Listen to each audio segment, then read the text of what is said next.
Hi everyone, welcome to my channel or welcome back. My name is Stacy. So let's dive into July and see what energies are available to us this month. July is going to be another wonderful month, so I cannot wait to talk about it with each and every one of you. And we will be going through all the 12 signs, so just hang in there. I just have a couple quick notes before we get started here. So I do want to take this opportunity to thank each and every one of you for liking my videos, subscribing to my channel, sharing out my content. I appreciate each and every one of you, and please keep the comments and the stories coming. I love reading all of your stories.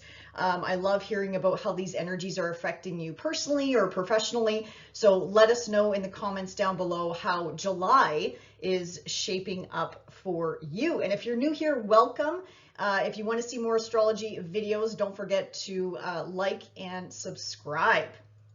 Now, just one more thing here is just keep in mind, you guys, these are general readings. I do not have your personal birth chart sitting in front of me. So how I create the content on my channel is I always go by the ascendant.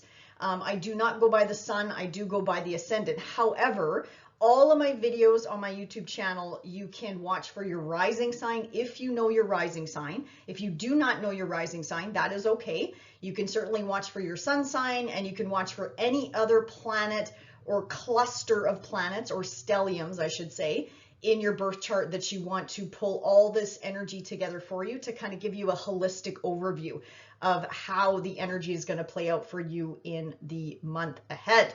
And I also use Western tropical astrology, and I use, especially for these videos, I use a whole sign house system. When I work one-on-one with my clients, I look at Placidus and whole sign, but whole sign is a little bit easier to articulate when it comes to these videos, because obviously Placidus is going to be different, literally quite different for each and every one of us. So please keep that in mind when you're listening to my monthly horoscopes. Now, of course, if you'd like a personal reading with me, tailored to you, for you, all about you, and we can dive into the nitty-gritty about your birth chart and the current transits, I'll leave a link to my website below, and you can get in touch with me there, and we can book a session together. So I'm looking forward to working with you there. Okay, now just some highlights for the month, you guys. So just give me a few minutes here to cover off just some high-level themes.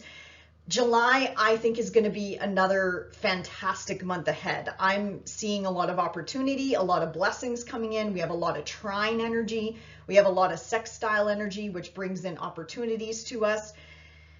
We have a big event happening this month. Like, you guys, 2024, 2025, 2026, if you've been following me for a while, I've been saying this for a while, these years are going to be pivotal. This is the turning point for each and every one of us in at least one or multiple areas of our lives. And we're going to look back in this moment in time, like 2022 even to 2026. And we're going to see so much change that has happened, not only in our lives personally, but as a collective as well. So July is just going to continue to build on this change.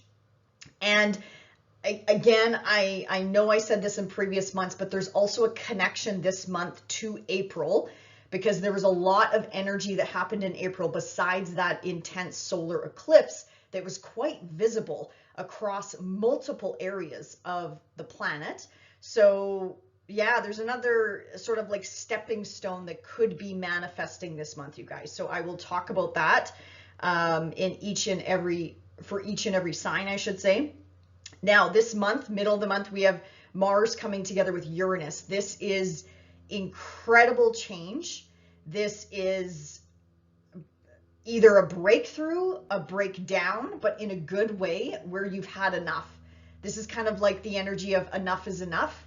I'm out of here, whatever that means for you. But again, we're going to go through each and every sign, and we're going to chat a little bit about that, of the possibilities that could be coming down the pipe for you for this energy in particular.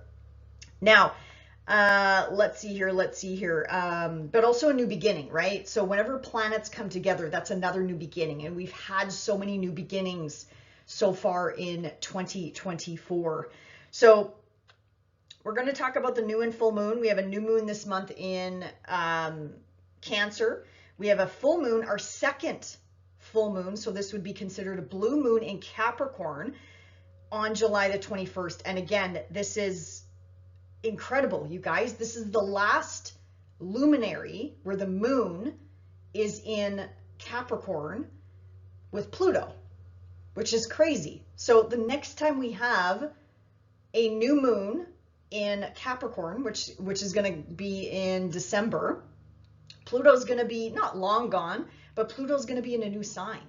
So now Capricorn, the Capricorn area of our chart, can finally breathe a little bit easier when it comes to, I'm just talking about the luminaries here. So the new moons and full moons in Capricorns have been a little bit, I don't want to say debilitated, but tainted, overshadowed by Pluto's energy since 2008. So this is it, you guys. This is the last luminary. There's a reason why we had a Capricorn luminary last month and we have another one this month. This is like an exclamation mark that the universe is kind of showing to us. I mean, it's not going to be a light switch. It could be for some of us, but this is finally, like, again, the energy is a culmination point. Enough is enough. And we've heeded the lessons since 2008. And now the focus is going to be put on the Aquarius ruled area of our chart. And you don't need to be a Capricorn or Aquarius to understand these energies, because these two signs take up some part of the real estate of our birth charts, right? So very important month, very important month. Again, April to July has been so pivotal, you guys. I could make an entire video about that with all the changes and all the planetary alignments. And I mean, everything happens for a reason, right? So I could go on and on about that. But anyway, this full moon is very important. And this is the final one with Pluto. And it's literally hand in hand, 29 degrees of Capricorn. And it's hand in hand with Pluto. So this is like farewell, sayonara, thank God, see you later. Now we're on to new, now we're on to new Aquarian type of themes when it comes to the luminary cycles anyway here. Okay. And also, so we have Pluto retrograde, we have Saturn, who just turned retrograde at the end of June there, and now Neptune joins the retrograde party. So Neptune goes retrograde on July the 2nd, again at a critical degree, 29 degrees of Pisces. So again, that's another area of life, the Pisces area of our life, where there's going to be big endings, big wrapping up from a Neptunian standpoint. And then yes, eventually Saturn is going to get to that end degree as well. So again, big culmination points, you guys, in the Capricorn areas of our chart and the Pisces areas of our chart. So really exciting, you guys. We're clearly wrapping something up. Again, it's not a light switch, but we're clearly slowly getting to the end of something so we can jump into something new and move into that new destiny. So Chiron, for those of you that follow Chiron or are interested in Chiron, Chiron goes retrograde July the 26th at 23 degrees of Aries, again activating very, very, very close to that eclipse point that happened in April as well. And then Mercury is going into shadow this month, you guys. So it's not retrograde yet. Mercury goes retrograde next month, but this is kind of a preparing point where Mercury's in shadow. So he's starting to slow down slowly but surely. He's still clipping along pretty good because he will be hopping into Virgo this month as well. But just take note, if you have any launches or anything you want to put out there, try to get it done by July 15th, 16th, depending on where you are on the planet, because Mercury does officially go into shadow July 16th, 21 degrees of Leo. Now the ingress is this month. Obviously, it's Leo season that starts on July the 22nd. So happy birthday to all the Leos out there that are celebrating this month. And happy birthday to all the Cancerians as well that are celebrating this month as well. So Mercury goes into Leo on July the 2nd. Venus goes into Leo on July the 11th. And then, of course, we have the sun popping into Leo on July the 22nd. July the 20th, we have Mars moving into the sign of Gemini. And then we have Mercury, even though he is in shadow, he's clipping along pretty good. July 25th, he moves into Virgo, and that's when he officially will turn retrograde next month. So I'll talk a little bit more about that next month. And one thing I wanted to take note of this month, because I do still see this as a positive forward momentum month for us. And with Neptune going retrograde, this helps us cut through the fog and cut through the illusions and like, have we been misled with something? I feel like with Neptune going retrograde, we'll be able to kind of like ground ourselves a little bit better, which is really, really good news for each and every one of us.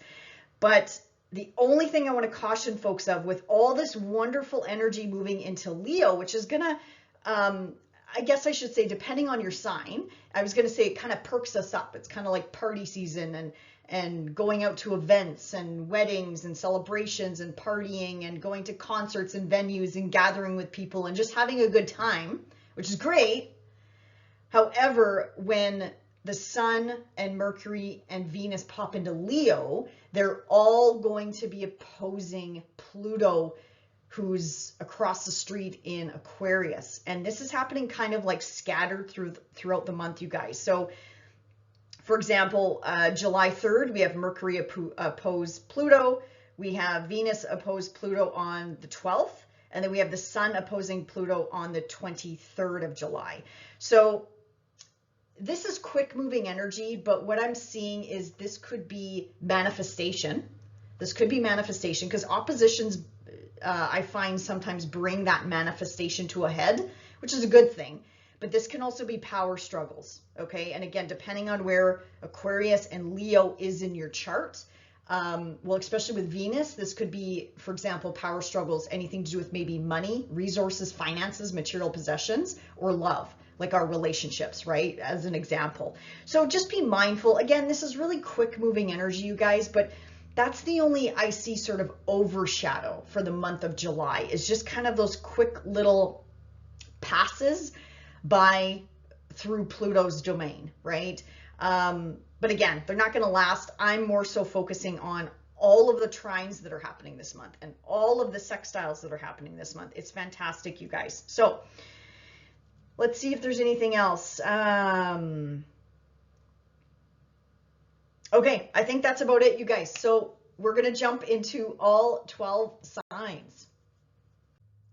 Hey, Aries, let's talk about where I think your focus is going to be for the month of July. So definitely focus is going to continue to be on home, family, foundation, your place of living or your living situation. Energy is a little bit more internalized, especially with the Sun continuing its trek in Cancer, which is not a bad thing.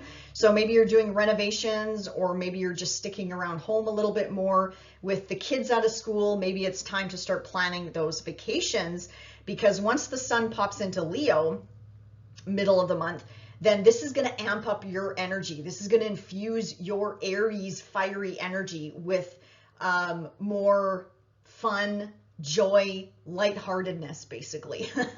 So now is a great month, Aries, even next month as well, to take those holidays, take a break from work, disconnect, or do whatever it is that lights you up from the inside out. So I love all this energy pouring into Leo for you in particular, because whether you're watching for your ascendant, your sun, your moon, or if you have a stellium in Aries, you're going to feel re-energized starting on, or just maybe before the 22nd of July, when all this energy pops in there. Well, probably sooner, because yeah, Mercury goes in there on the 2nd.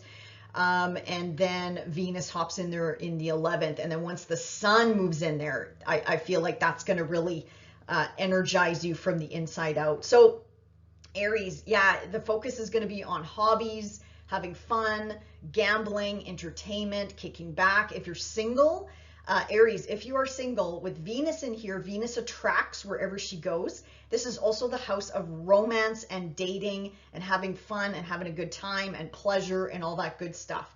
So if you're single and looking for someone, put yourself out there, Aries, because with Mercury, with those 3 incredible planets in Leo, that's going to energize that area of life for you. So put yourself out there. You just never know. Plus, on top of it, if if your ascendant, if your rising sign is in Aries, all of these energies in Leo are also making an opportunity aspect to your love line. So again, put yourself out there if you are single and you are looking for a partnership at this time. Now, if you're connected to somebody right now, whether that's marriage or whatever the case may be, Aries, again, great time to take a vacation with them, get away with them, do a romantic thing with them. I don't know, do whatever you guys love to do, rock climbing or sightseeing, or I don't know, whatever you want to do, but just get away with your partner and reconnect. Because again, this energy is phenomenal for that reconnection and bringing the spark back in your relationship. And again, it's making those incredible aspects to your descendant, your love line. So whether you're with someone or not, this is going to benefit you in a positive way. Now, even I'm thinking for you, they're showing me too, really good time to connect with friends too. Like, so, you know, some of us, we don't have family, right? Our family is our friends or our work colleagues or business colleagues or whatever the case may be. So regardless, this is a good month for relationships because again, that Leo energy is pouring incredible energy into your opposite sign there, Aries. So take advantage of it. I think July and August are going to be really wonderful months for you. So kick back, take a break if you can, because once the energy moves into Virgo, I know I'm getting ahead of myself here, it's back to work. It's like back to routines and stuff like that. So just let's pump the brakes, Aries, and take a break. Okay, now you have a beautiful new moon at the bottom of your chart in Cancer, in your 4th house. So new beginnings here when it comes to, again, home, family, foundation, roots. If you want to moving. Let me see here. There could also be a connection here, something that you started back in April. I know I said this, I have been saying this the last few months, but something that you started back in April, again, could, I don't want to say come to a culmination point, but this is a storyline that's going to be going on for quite some time, which involves Mars and Saturn is what I'm looking at here. So this could be a financial endeavor. This could be an investment. This could be, again, something related to the home or property or family or living situation or ancestry. You as a parent as well, Aries, I forgot to say that. Focus this month is also going to be on you as a parent, if you are a parent. But even if you're not a parent to a human, this is also being a parent to a fuzzy, furry friend or a reptilian friend, or, you know, whatever animals you have in your possession, I should say. So this is a nice new beginning happening on the home front, which could have a connection to April, if that resonates with you. But all in all, this, I love this new moon for you, Aries, when it comes to home and family. Now we have a fantastic full moon in Capricorn. It is hand in hand with Pluto. If you watch the beginning of my video, this is the final luminary with Pluto together with this moon. Sorry, I'm fumbling on my words here. So this is quite exciting, you guys, because the next time we have a luminary in Capricorn, Pluto's going to be in Aquarius. Pluto's going to be not long gone, but Pluto's going to be moved on to a new area of life for you. So Aries, what I'm seeing this for you is a culmination when it comes to, again, parenting, you as a parent. This could also be something to do with mom, dad, authority figures, bosses in your life as well. I just heard partnerships, whatever that means. I'm assuming business partnerships. Also something to do with your career. You know, this could be a career change. This could be finally a culmination point that's been happening for quite some time. But to keep the string a little bit shorter here, I mean, this is technically a culmination point from 6 months ago, something that you put into motion 6 months ago, but they're showing me this is a bigger story, which I sort of talked about at the beginning of my video, that's wrapping up since 2008, because this is it. You know, there's a reason why we have 2 full moons in Capricorn back to back here, June and July. So this is a very important finale, especially for you, Aries, because this is at the top of your sky. This is also could be something to do with status. So meaning going from single to common law to married, or vice versa, going from married to separated or divorced. I'm not saying everybody is going to, by the way, Aries, this would already be in the works. Okay. This should not be a shock if I'm saying this. And again, this is a general reading. Take what resonates, leave the rest. I'm just giving you possibilities here. This could also be, again, a big shift in your career, right? So say you've been known for being a lawyer all these years, and now you're being known for someone who builds homes or works with homes, or a painter or a carpenter or something like that. Like this could be a big career shift that you've been working on for quite some time. And, you know, the finish line is in sight, which is really nice, Aries. Okay, let's see here. Let's see here. What else? What else is going on? Yeah, and this also could be connected to finances as well. Your talents, your skills, your abilities, a shift in that area. What you do. Yeah, see, your work sectors are being so highlighted here, Aries. That's why I think this full moon has something to do with work, or whatever you do on a day-to-day level, or however it is that you put yourself out there, and how you utilize those talents, skills, and abilities. Maybe this is retirement for some of you out there too, but that doesn't mean you're done, right? It's like, what's the next step? What's the next chapter for you? Pluto moving through your 11th house. I'm going to say humanitarian efforts. Also look to where your North Node is in your birth chart as well. That kind of gives you a hint as to what you are being asked to lean into in this lifetime. But also with Pluto in this house of also social media, putting yourself out there, getting more familiar with technology, technological advancements, anything like that would probably be really beneficial for you. But this is a long transit. I'm kind of getting ahead of myself here with talking about Pluto. But let's see here. Another thing to look out for, which is a good thing, is all this energy pouring into Leo, which I mentioned, is also pouring blessings or opportunities, I should say, into your third house of where Jupiter is. So if you are looking to buy or sell anything around the home, or even upgrade a new vehicle, not a bad time to do so. The only caution I'm going to throw out there, though, is that do it before Mercury goes into shadow. So Mercury goes into shadow July the 16th. So just something to keep in mind. I'm not saying you can't buy a vehicle when, you know, Mercury is retrograde. It just means that there might be some bumps in the road. That's all. You know, nothing to fear. But that's just an example. Good time to upgrade your transportation, or however it is that you get around, for example. So whether that's maybe bike, buy yourself a new pair of shoes. I just heard skiing as well. So sure, buy yourself a new set of skis. The snow is not on the ground yet, but you know, you can always prepare.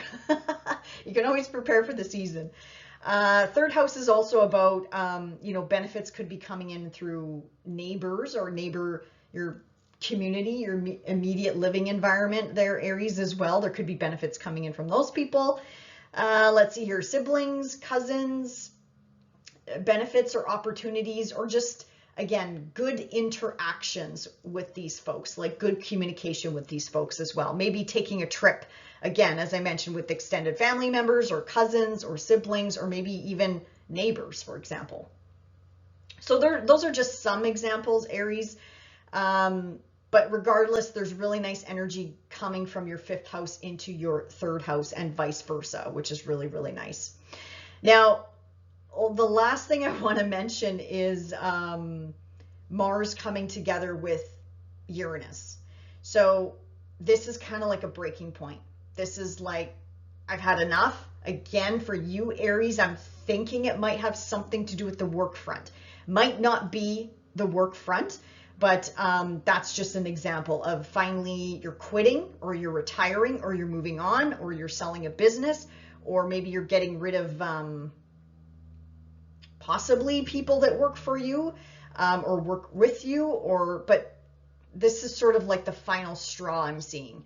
Now, if that doesn't resonate, this has something to do with your financial situation, how you earn a living, how income comes to you. This could also have something to do with your skills, your talents, your abilities. This could be upgrading. This could be an awakening from that perspective, because technically this is a new beginning with Mars and Uranus coming together. Think back about 2 years ago. That's when we had this conjunction again in Taurus. It was at a different degree point though, but technically this could be a new beginning. Anytime a planet comes together with another planet, that's technically a new beginning. So for you, Aries, regardless, I think this could have something to do with your finances, your partner's finances, whether that's in business, love, or friendship even. But there's something going on here with your financial situation, even property, maybe selling, buying, selling of property, whatever the case may be. But yeah, this is kind of like a severing. This could be quite sudden as well. This could be quite sudden change as well. But nothing to fear, nothing to be worried about. At the end of the day, I think this is going to be good. Something tells me this is going to be good for each and every one of us, just depending on how this is lying in your chart. And also keep in mind, Mars is your ruling planet. So this is your ruler. So either you are going to initiate this change, because Mars technically represents you, or this could be somebody else making that change, or initiating that change, or severing those ties. Something tells me it's going to be you though, Aries, because this is your planet. Unless you're dealing with the Scorpio. Scorpio also is ruled by Mars, but I feel like you are going to be making the severing. You are going to be cutting the ties. You are going to be making the decisions to either, again, end something, or this is a new beginning in this area of life. All in all, Aries, I think it's going to be a wonderful month of July for you. So enjoy the month, and we'll see you back here next time. Bye for now. Hey, Taurus, let's chat about where I think your focus is going to continue to be this month is on third house matters. So busy day today, dealing with neighbors, dealing with siblings, extended family members, maybe relatives coming into town, visiting, lots of short distance trips and traveling around. This could also involve maybe something to do with transportation, or how you get around, and maybe thinking about, you might be thinking about upgrading that, whatever that means to you, whether that's a new bike, a new set of runners, whatever the case may be, or maybe just making sure if you do drive around, maybe just making sure your vehicle is in tip-top shape, especially around this new moon as well, Taurus. Now, once all this energy pours into Leo, now this is going to put focus on home, family, foundation, your living situation, anyone that you live with. This could also put the focus on mom, dad, authority figures in your life. If you are a parent, this could also put the focus on parenting, or you as a parent. But I was also thinking of if you own a furry pet or a reptile or whatever you call as pets, that could also put the focus on maybe they need a little bit more attention. And I think you're also going to want to maybe stick around home a little bit more, Taurus, as well, starting around the middle of July and into August. So think about maybe a staycation and taking some time off and, you know, beautifying the home, you know, or just getting things in order around the home, you know, getting the decks stained, getting the windows cleaned, getting the carpets cleaned, or the floors cleaned, or getting the room painted, or whatever the case may be. But focus might be more on the home front. Now, let's see here. Let's talk about the luminaries here. So as I mentioned, you do have a beautiful new moon in Cancer. So this is again highlighting that busy third house at this time. And let me see here. There could be an opportunity here, Taurus, connected back to April. I know I've been saying this for a while, but this is a storyline that's going to continue. I know we had a lot of new beginnings in April, including that intense solar eclipse. But what I'm thinking of is Mars and Saturn when they came together in your 11th house. So this is an ongoing story as Mars moves along the zodiac. He's going to be making aspects up to that Saturn. So, except this is a beautiful, harmonious aspect that's happening, like an opportunity aspect. So this isn't the finish line or a finale, but this kind of emphasizes the new moon that's happening around this time on the 5th.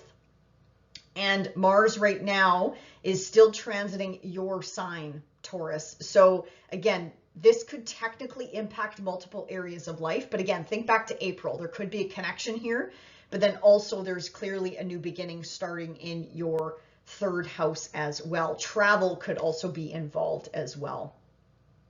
Now, speaking of travel, you have your 2nd full moon in Capricorn. And I feel like this is sort of like a finale point, as I talked about at the beginning of the video, with Pluto so close to, well, hand in hand. I shouldn't say so close. They are. They're separated by a degree. So they're hand in hand. And I feel like this is just a bigger story that's playing out in each and every one of our lives here, Taurus. So this is it. This is the finale. The next time we have a new moon in Capricorn, they're going to be quite far apart. Pluto's not going to be long gone, but Pluto will be in Aquarius officially. And then that new moon luminary, I think, will definitely not be at that 29-degree point. So this is a culmination point, Taurus. If something didn't come to fruition last month, I feel like this month something should, because first of all, it's at a critical degree point, 29 degrees.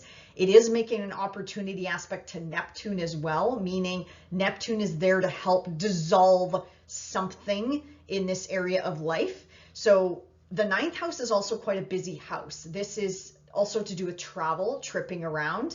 This could also be higher education, learning, teaching, mentoring, coaching, whether you're a student or because this is highlighting your education sector, Taurus. So I can see you as starting something new from a student perspective and updating your skills, your talents, your abilities. But then I can also see you at the other end of the spectrum being the mentor, the coach, the elder, or this is a culmination point. Maybe you're graduating and it's finally like, okay, now what do I want to do? Because this is something that might, not for all of you, but it might be tied way, way back to something that you've been working on for over a decade.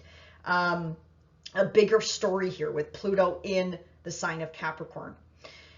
This could also, if you're waiting on a legal matter to wrap up, I know this is not for everyone, but if you have anything in the justice system or legal system, anything like that, the 9th house also represents that. The 9th house is also like reach for the stars. This is the house of the gods. So think big, go big, put yourself out there. This is also the house of moving outside of your comfort zone, pushing yourself outside of that comfort zone, Taurus. And that's where you're going to find the treasure. Now, with Pluto moving into your 10th house, I think you have 20 years of this as well. 20 years of this, Taurus. Plus, if you have anything at the end, late degrees of Taurus, you're going to feel this full moon the most. And I forgot to mention that with the Cancer new moon as well, that's happening at 14 degrees. So if you have anything around 14 degrees of Taurus, whatever you're watching for right now, so ascendant, sun, moon, or stellium, you're going to feel these new moons, the new moon and the full moon most. And they're in harmonious aspect to you, okay? So that is a positive thing. All right, so let's see what else here. One thing I want to mention here, I mentioned it at the beginning, is so this energy moving into Leo technically squares your energies, Taurus. So nothing to be scared of. It's going to make you move. I don't mean literally, maybe literally if those of you are interested in moving, but sorry, all of a sudden my nose is itchy. It's just going to make you take action on something. And again, this could be something to do with the home front, beautifying the home, or moving could be on your mind, or whatever the case may be. But it is going to activate something in your first house, again, whatever it is that you're watching for. Now, Pluto is opposing, so Pluto up in your 10th house, just watch out for power struggles. Pluto is retrograde though, so I feel like you should be able to at least notice it. You know, notice what you're noticing with Pluto retrograde. When he's direct, it's a little bit more challenging sometimes to pinpoint those, you know, people gaslighting you or people challenging you just to challenge you and be a pain in the ass. So just be mindful of that energy, Taurus. Nothing to worry about, just something to be mindful of. This is also in the area of your parents. So mom, dad, authority figures, bosses, but also you as a parent, as I mentioned earlier. So just, again, something to just keep in mind because it can be challenging, but the energy is going to move off. But yeah, the energy, sorry, they're chattering in my ear, and sometimes they always throw me off. But anyway, so the energy is going to move away. It's not going to stand still like Pluto is right now. It's just going to be kind of a fleeting energy. Okay, let's see here. Oh, the nice thing about this Leo energy is it's pouring positive opportunity to that Jupiter newly in your second house of income. So this is good news for your income. I just heard some of you, if you're buying or selling property, especially if you're selling property, I think you're going to do very well. I think you're going to get a lot more than you thought, which is incredible. Absolutely incredible. So this is really good for work. There could be work opportunities, maybe work from home opportunities, or if you work with homes or real estate or property in some way, shape, or form, it's going to be a good month. I think it's going to be a good month with all this Leo energy pouring positive energy into that Jupiter. So this is going to be good for lining your pockets full of money, work in general coming your way, and also your skills, your talents, your abilities. So as I mentioned earlier, this could be a month where, again, you're either finishing up an educational pursuit or you are just taking on maybe something new where you're upgrading your skills, your talents, your abilities, so you can up your not only skill level, but you can, you know, make more money or start that business or what, you know, apply this to whatever your situation is right now, Taurus. I'm just giving you examples right now. Okay, and lastly, I want to talk about this conjunction that's happening again in your sign. You have you know, Taurus, you've had back to back new beginnings, right? You had Jupiter conjunct Uranus. That was a new beginning. Now you have Mars here activating Uranus in your sign, in your first house to boot, Taurus. So this really could be anything, because anything that happens in our first house, especially if you have anything around 26 degrees of Taurus, you're going to feel this the most. And this could be so many different things. This could be a new beginning, because when planets come together, it usually is a new beginning, but we're dealing with Mars here. Mars severs wherever he goes. So Taurus, this could be like you're fed up with something. You're finally like cutting ties with something or someone. This could have something to do with your health and well-being, your physicality, changing your body, or this could be something to do with a partnership, because Mars does rule your 7th house of partnerships if you are watching for your ascendant sign especially. So Mars is your love line. Mars is technically your love planet somewhat, because it rules your 7th house. But this could be kind of a severing ties of finally you're fed up. Now this could be business, love, or a friendship, or a contract agreement, something like that, that you're like done.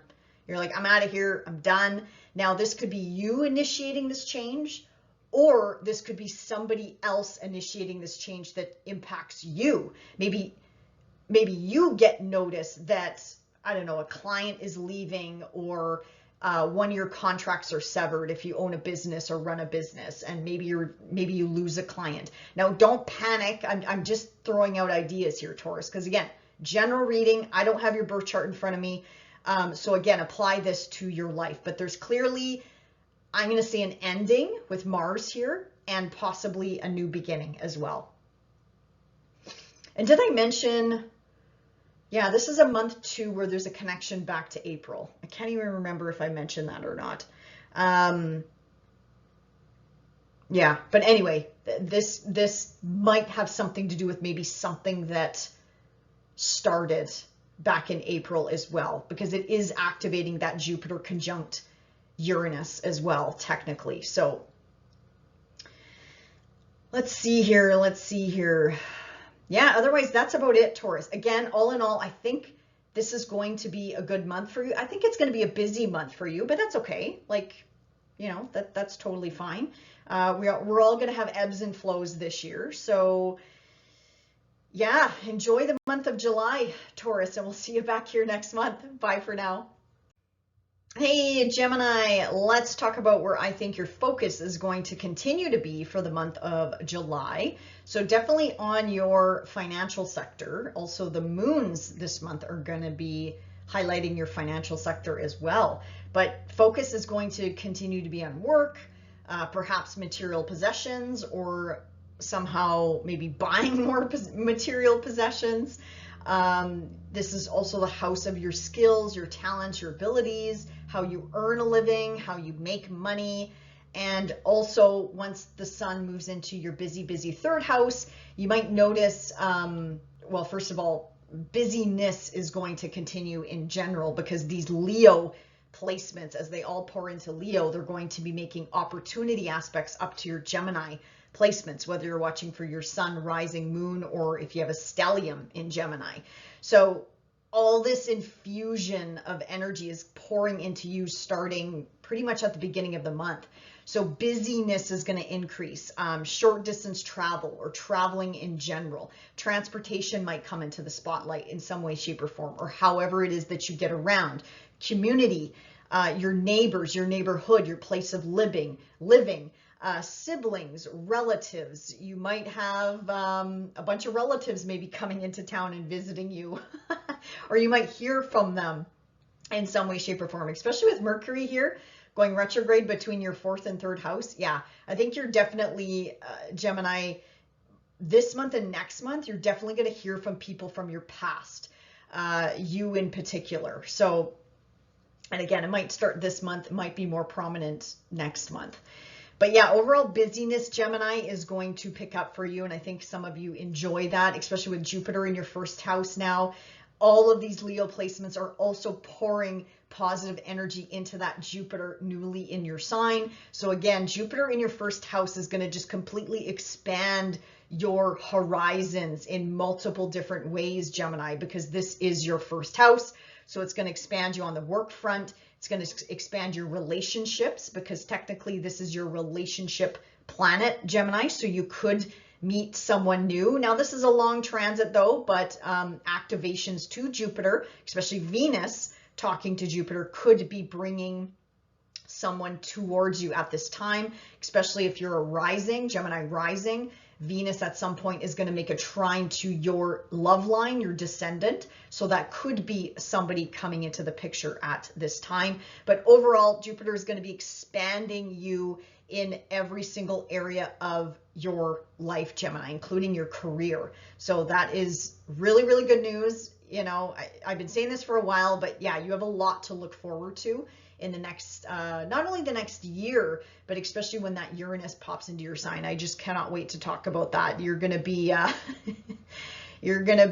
electrified in a really good way. This is like an awakening that's going to be happening for all the Geminis out there. And this is going to be a long transit for you. So anyway, so that's going to be where your focus is mainly going to be this month, Gemini. Now, let's talk about these luminaries, because they are lighting up your financial houses this month. So I love this for you. There's a new beginning happening in your second house of earnings, income, work, how you earn a living, attracting more clientele into your space or whatever the case may be. This is bonuses, raises possibly coming your way, but don't be afraid to also go after them, Gemini, with Saturn now retrograde in your sign, and also, or sorry, up in your 10th house of career, with Saturn and Neptune both retrograde. You should have an easier time at work. However, there's going to be some reassessments. There are going to be some adjustments, but the nice thing is you should get more clear on whether it's expectations or what you want to do or move forward with. And this is regardless if you're a business owner or if you work for someone. There should be more clarity coming in. However, Saturn in the 10th house is not easy. I can appreciate that. However, it's going to be more internalized. So there's not going to be manifestation of physical roadblocks, maybe not literal roadblocks, but it's more so going to be you blocking yourself. So just be mindful of that. Notice what you're noticing and be like, okay, am I blocking myself from this? Am I blocking the energy? Am I sort of, I don't want to say the problem, but am I the one overthinking this? So just notice what you're noticing, Gemini, this month. And I think with these retrograde planets at play, that's going to help all of us ground the energy a lot more, which is a good thing.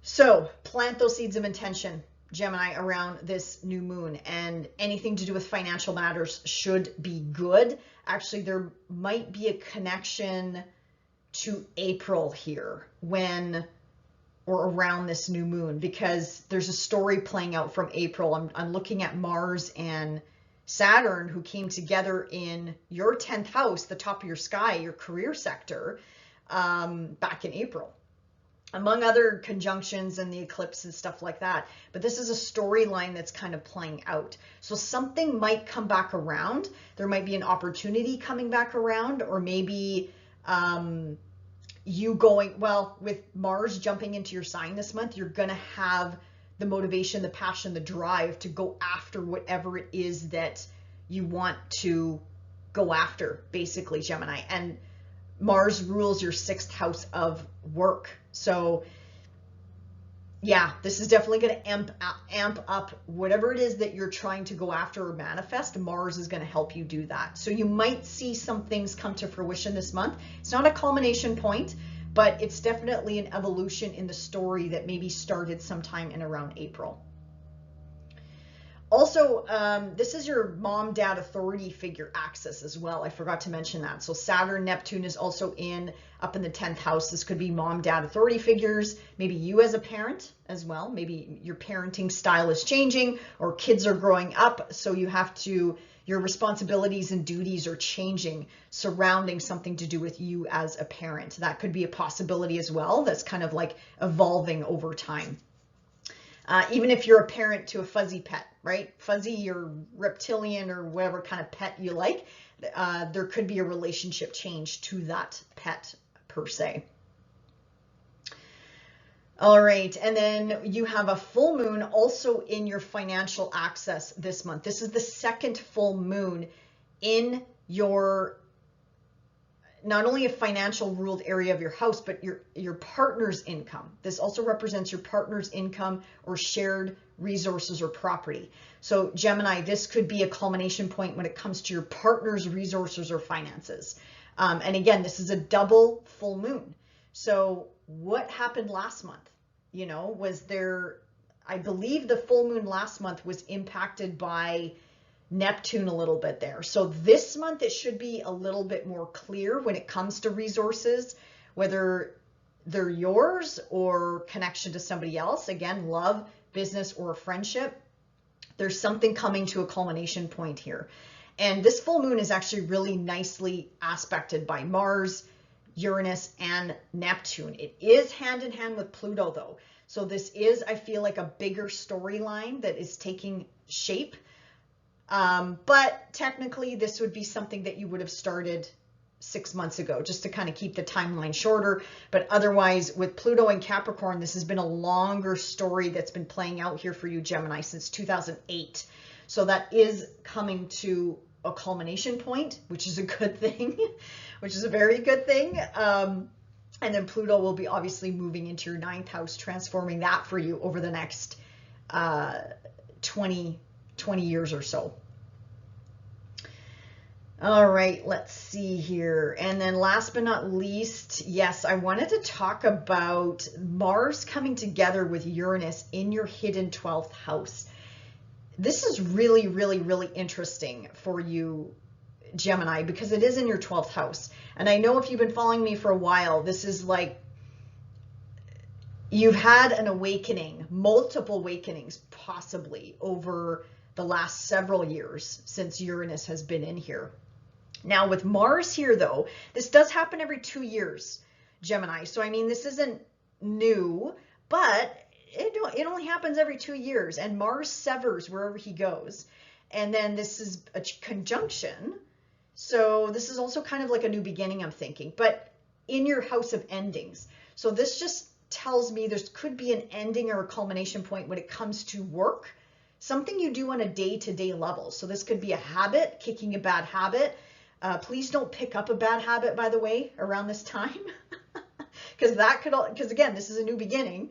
So please don't pick up any horrible bad habits, Gemini. I'm just going to put it out there. But this could be something to do with work, whether a new beginning or severing or ending a work relationship. If you own a business, Gemini, this could actually be getting rid of people that are not a fit for the business or with the business. This could be people leaving, quitting, if you do own a business. But even if you don't and you are employed or you work for an employer, this could be people. You might notice shuffling in the business, people leaving, new people coming in, things like that. There could be some action taking place on the work front. There could be changes in your immediate work environment. Again, day-to-day habits and routines might change for you as well. Could also have something to do with a friendship, either ending a friendship, cutting ties with a friendship, or again, someone new coming in. That could be a possibility too, because again, I can see endings and new beginnings here. And plus this is taking place in your 12th house of endings, of awakenings, of spirituality. You could have a spiritual awakening again. I say that again because I'm pretty confident you've had multiple. I'd be shocked if you haven't. But hey, it depends on your chart, right? Depends on what you're watching for right now. But regardless, Gemini, I hope that kind of gives you some ideas of the possibilities with this conjunction. I'm not seeing this as a bad thing for anyone. Deep down, I am feeling when I was sitting with this energy for the month of July, I think this is good for everyone. This is kind of like the final straw. And it's like, I'm out of here. I've had enough, especially in your house of endings. But if this isn't you, this could manifest as somebody else ending something with you, whatever that means. So I don't know, maybe you lose a client, or like I said, people quit, or people in your environment shuffle around, or whatever the case may be. Again, a friend maybe, something to do with a friendship circle, or giving up on a long-term goal or commitment. And it's finally like, you know what, I've had enough. This is not working anymore. I got to let that go and take on something new. So that could be a possibility as well. There could be a connection here with social media as well. Maybe something to do with social media, changing social media, getting rid of an app, or getting off social media, or something along those lines. So yeah, there could be a lot of, as you can see, Gemini examples here, but all in all, I think this is good. I think this is a good thing. I think we need this right now with all the endings and new beginnings that are coming down the pipe for us. I think this is wonderful news for each and every one of us. All right, Gemini, I wish you a wonderful month of July, and we'll see you back here next month. Bye for now. Hey, Cancer, let's talk about where I think your focus is going to continue to be this month. Well, it's going to continue to be on you because it's still your birthday season. So if you are celebrating a birthday this month, I want to wish you a wonderful, wonderful birthday and a fantastic year ahead, Cancer. And plus you have a new moon this month in your sign. So this is your new moon, by the way. Regardless if your birthday was, last month or this month, or regardless if it's around, what is this degree point, 14 degrees, this is your new moon because it's in your sign. So whether you're watching for your ascendant or your sun or your moon, this is sort of something to celebrate this month for you, Cancer. Now, once this energy moves into Leo, it's going to amp up your work. So work might get a little bit more busier, or you might maybe take on new work or start looking for a new stream of income. That could be a possibility. But this should start lining your pockets, Cancer, because wherever Venus goes, she attracts. So, and she technically represents our relationships and money and material possessions. So you might be focusing more on earning money, how to make more money. Your skills, your talents, your abilities might be more in the spotlight or in focus. Or you might be researching how to upgrade those skills, how to make more money, how to maybe transition or change jobs. That could be a possibility as well. Anything to do with changes on the career front also look good, because Aries, with the North Node being in Aries for you in particular, Cancer, it's, you know, if you haven't yet changed jobs or looked at changing your career, definitely continue to take advantage of this eclipse energy up in your 10th house, because it's definitely time to shake it up, change it up when it comes to your career sector. And the nice thing is the Sun, Venus, and Mercury in your 2nd house of income and earnings is making a great big fire trine in your chart right now, because your 6th house of work and day-to-day is ruled by Sagittarius, and then the top of your sky is ruled by Aries. So take advantage of this energy if you're looking for a new job or looking to get more money or go after that promotion. This is the month to do it, and into August as well, because this energy will be with us for a while, Cancer. So go after whatever it is that you want. And also, again, spending might increase, so be mindful of that. If you have the means to do so, great. But if you don't, just be mindful of that, because you might want to spend, which is okay. Like I said, you know, 2nd house is there for a reason. That's where we get all of our material possessions there, Cancer. Okay, now let's talk about this new moon and full moon, because it's lighting up you. It's lighting up the axis of you and your relationships, Cancer. So again, plant those seeds of intention, those birthday wishes on or around July 5th, depending on where you are on the planet.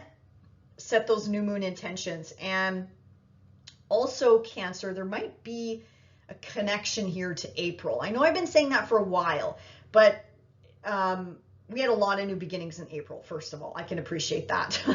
But I'm particularly looking at Mars and Saturn coming together, which are both making nice aspects around this new moon.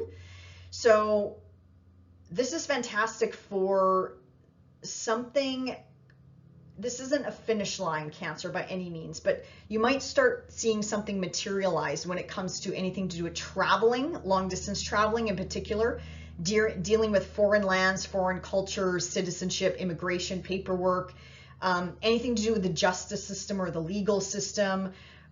This is also the house of reaching for the stars, and this is the house of the gods, and this is the house of religion and spirituality, and just pushing yourself outside of your comfort zone, Cancer. There could also be a connection here with friendship circles and groups and people that you hang out with, and your role in these groups and affiliations of individuals that you surround yourself with by choice, which I'm going to come back to, because Mars here with Uranus, you might be severing some of those ties this month as well. So keep that in mind as well.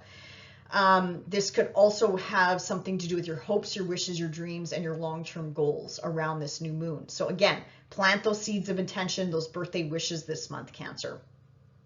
You have a beautiful 2nd full moon in your partnership sector, Cancer. Cancer, you all have been going through this since 2008. Pluto moving through your opposite sign since 2008. I know this has not been easy. Regardless if you're Cancer Sun, rising, or moon, or if you have a stellium in Cancer, this hasn't been easy. I can appreciate that. I understand that. But the good news is, this is it. This is like the last luminary that's going to be really tightly connected to Pluto. And I feel like this is the universe telling us, this is it. Like, now Pluto's going to be moving on to a new area of all of our lives. And for you, it's going to be your 8th house of transformation. And it's also a financial house, by the way. But this is it when it comes to partnerships, whether this is in love, business, or friendships. This also rules the house of contracts, agreements, negotiations, and marriage. So yeah, Cancer, regardless, this is an ending. This is definitely an ending. If something didn't come to a culmination last month, there should be something wrapping up in this area of life this month, hopefully for you.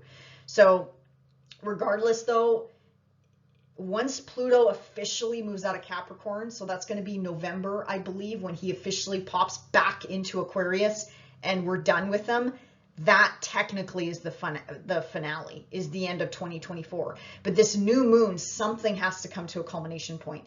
Even something that you put into motion 6 months ago, this is a culmination point in your partnership sector. Or like you're ruled by the moon too, Cancer. I keep forgetting to mention that to you. You are ruled by the moon. So this could be also something to do with your health, your well-being, your physical body, and your emotional body. This could also be a finishing up or wrapping up on that front as well. So if the partnership stuff doesn't resonate, this could be an internal process that you've been going through for many, many, many cycles, many new moons and full moons in your opposite sign, right? And then plus with Pluto here transforming that for you. Okay, what else here? What else here? I do like the energy pouring into Leo, making opportunities up to your hidden 12th house. This is just going to amp up endings and new beginnings for you, Cancer. Also, I like Jupiter in the 12th house because it just amps up, you know, angels having your back.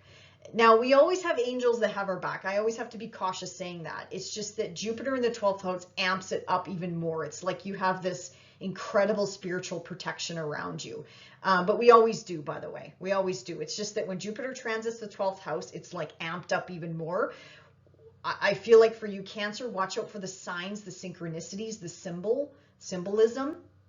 I'm seeing feathers and coins right now. So watch out for that. I feel like your spiritual team and guides and angels are trying to send you some messages here and nudge you in the right direction. And again, Jupiter is your, so Jupiter rules your 9th house and 6th house. So it could have something, again, a connection to work or a change in your day-to-day habits and routines, or again, luck finding its way to you, Cancer, which I absolutely love. Let's see here.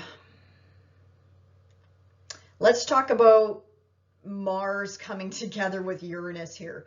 So I mentioned this a little bit earlier, but this could be an ending and a new beginning. Okay, this is going to manifest for everyone a little bit differently. Now for you, Cancer, this is in your friendship sector. So I feel like you could be ending some relationships right now with friends or groups or associations or people that you surround yourself with by choice. I feel like there could be some endings here, but this could also be a new beginning. So you could meet new, unique, different people at this time. Absolutely. Do be mindful, Cancer, I feel like if this isn't you, this is maybe somebody else, maybe acting out or acting up or something like that. But they're showing me you might be dealing with someone who's either going through a difficult time or is a little bit eccentric, like a little bit unique. But just be careful is kind of what they're showing me. You're getting kind of a unique message here because for some of you, I'm not sure if this is going to be you severing ties. This might be somebody else maybe severing ties with you. Maybe not a bad thing though, Cancer. Like, let's face it, maybe not a bad thing. Friends are not meant to stay in our life our entire lifetimes, by the way. Like, yes, we have friends who have been there since like high school and stuff like that. But there's a reason why people come and go in our lives, and it's not a bad thing to connect with new people, new friendships at this time. So I'm just going to put it out there, Cancer. Again, take what resonates, leave the rest. This is a general reading, but regardless, this could be a new beginning, maybe even when it comes to social media, or maybe this is you severing social media, getting rid of maybe some apps or going off social media altogether. This could have something to do with technology, upgrading your devices. I wouldn't do that right on July 15th. Actually, I would probably avoid that this month if you can, because this could also be technology maybe breaking or breaking down and you got to get something fixed, which is okay. But if you want to go out and buy something new, let's wait until the energy moves into Virgo, and let's wait till after Mercury retrograde. But again, you have a 2-week window at the beginning of July if you do need to upgrade devices. But I'll just put that out there as well, because this is the house of social media as well. And again, you might cut ties with a goal, a long-term goal or a commitment. Again, going back to maybe severing ties with a contract, agreement, negotiation, something along those lines as well. Let's see here. What else could that be? Oh, Mars is the ruler of your, 10th house of career. So, you know, this could be, again, I think I mentioned it, but like an ending of a job or a changing of a job. Mars also rules your 5th house of children. So this could be some sort of new beginning or a relationship shift between you and your kids. This could also be a romantic partner. If you are dating someone right now or single, might have something to do with a partner, or maybe severing ties with somebody that you're dating. Again, I'm just throwing out examples, Cancer, of possibilities. So again, apply this to your life, but regardless, I'm feeling this as a good thing for everybody, for each and every one of us. I feel like we need this. We need to let something go so we can continue to welcome in new energy, because the stale, dead energy of the past is not working anymore. We have to lean into the newness. And the nice thing is this energy is technically making opportunity aspects to you. So if you have anything around 26 degrees of Cancer, you're going to benefit from this the most, because the universe is basically handing you an opportunity of like, okay, now's your time to cut ties with whatever you want to cut ties with so you can welcome in something new, Cancer. So all in all, I think this is going to be a wonderful month. So enjoy the rest of your birthday season, and we'll see you back here next month. Bye for now. Hey Leo, happy birthday. Welcome to your season. If you are celebrating this month, I want to wish you a very happy birthday and a fantastic year ahead, Leo. And also next month is your new moon. So I'll talk about it next month. But regardless if you have a birthday this month or next month, your new moon to set those birthday wishes and intentions is going to be happening next month. So I will definitely talk about that. But Leo, focus this month is going to shift from, get your rest. Leo, get your rest with all that energy in your 12th house and then slowly but surely moving into your 1st house. Get your rest now, beginning of July, because once the sun pops into your sign, it's like time to wake up. It's time to go. It's time to celebrate. It's time to travel and party and go to concerts and events or whatever it is that you like to do. But hopefully you could also take some downtime this month, Leo, and even next month as well, because our birthday season is also here to enjoy and indulge as well. So Leo, so exciting for you. You got Venus in here too. So if you're single and looking for love, Venus, she attracts wherever she goes, right? So take advantage with Venus and Leo and put yourself out there, Leo, if you are looking. If you are with someone, again, take a trip, go on a vacation, do something special with your partner, indulge a little bit. And I just heard indulge the senses. So whatever that means for you, whether that's, food, eating, having a couple glasses of wine or massage, I also saw as well. So whatever that means for you, just indulge the senses this month and involve your partner. If you do have a partner or friends, surround yourself with people that lift you up, Leo. Do not bother with those people that criticize you and cut you down and all that other crap. Nope. No time for that, Leo. No time for that. Surround yourself with people that light you up from the inside out. Okay, let's see what else here is going on. Yeah, let's talk about the new moon and full moon this month, Leo. New moon, like I said, in your hidden 12th house. You still have a lot of energy in that hidden 12th house. So rest up, heal, get the rest you need, pamper yourself, take care of the physical body. Meditation wouldn't be a bad thing either, but I don't want to preach that because I know that's not for everyone. But now is the time to sort of go within, because you're getting ready to ramp up your solar year cycle ahead here. So whether you're watching for your ascendant or your sun or your moon, it doesn't matter, because once the sun, you are ruled by the sun, Leo. I think I keep forgetting to say that. So you and Cancer are most impacted by, example, eclipses.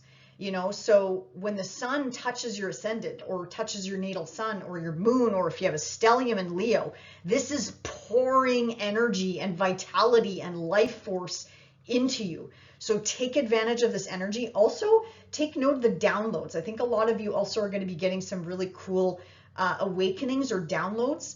New moon in the 12th house is also an awakening.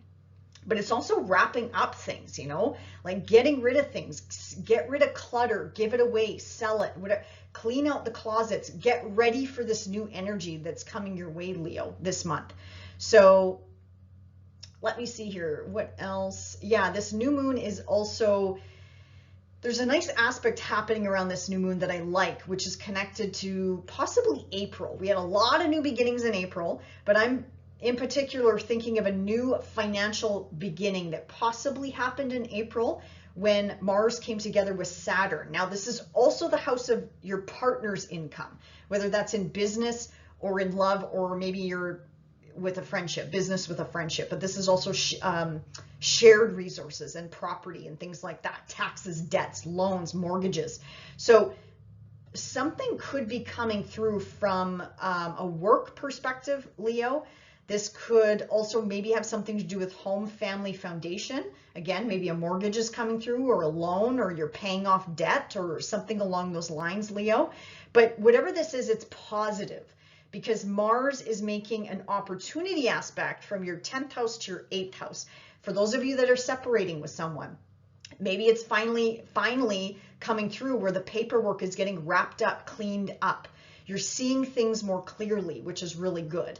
But again, that only applies to those of you that this resonates with, okay? Take what resonates, leave the rest. I'm just talking to those of you, for example, if you are going through a separation or a divorce, or a separation of assets with a business partner or a love or friendship, whatever the case may be. But you should, with these heavy hitters going retrograde now, Neptune and Saturn, you should start to see things a little bit more clearly when it comes to your resources and finances and or investments or property, shared assets and property. Things should be a little bit more clear, and it's time to reassess and readjust where you're at right now. And Mars is going to help you do that as well. Might be time to, I'm getting ahead of myself here, but I think a lot of Leos could be starting a new job this month, or could have new work opportunities coming down the pipe this month. But I will come back to that in a second. Now, full moon in your 6th house of, again, work, but this also represents day-to-day duty, responsibility, habits, your health, your routines. This also rules the house of your pets. Now, Leo, if you watch the beginning of my video, this is a huge exclamation mark of something that's been going on since 2008. I know that's a little bit dated. It's a lot to think about, but that's what they were showing me when I was preparing for this video, is this is wrapping up something huge in each and every one of our lives in at least one area. For you in particular, this is a heavy house. This is something Pluto's been working on since 2008. I've no doubt Leos have been possibly brought to their knees when it comes to health, when it comes to our habits and routines. Maybe we're getting reprimanded a little bit for that bad habit that we picked up way back when. I know I am, that happened to me over and over and over again because I'm a Leo sun. So yeah, I know Pluto has definitely whooped my butt more than once, and same with work. It has not been easy, Leo. I have no doubt it has not been easy, but this is the finale, and this is the second full moon. So if something didn't really come to a culmination point last month, or if it was foggy, this month should be a little bit more clear. Should be, okay? Again, it depends on what you're watching for. It depends on your personal birth chart. But something should be wrapping up this month, finally. And if that doesn't pertain or resonate, I would say the final finale will be the end of 2024 when Pluto is finally out of this sign and then now moving into your relationship sector and transforming how you relate to other people in your life, Leo. So wonderful full moon. This is also supported by Mars and Uranus and Neptune as well. So see, Neptune is even helping you dissolve something around this full moon at this time. So regardless, I think this is fantastic. Pluto here might make it a little bit challenging, but you know, we've been used to this energy in this area of life, each and every one of us. So I don't think it's going to be anything new. It might drudge up some thoughts, feelings, emotions from the past.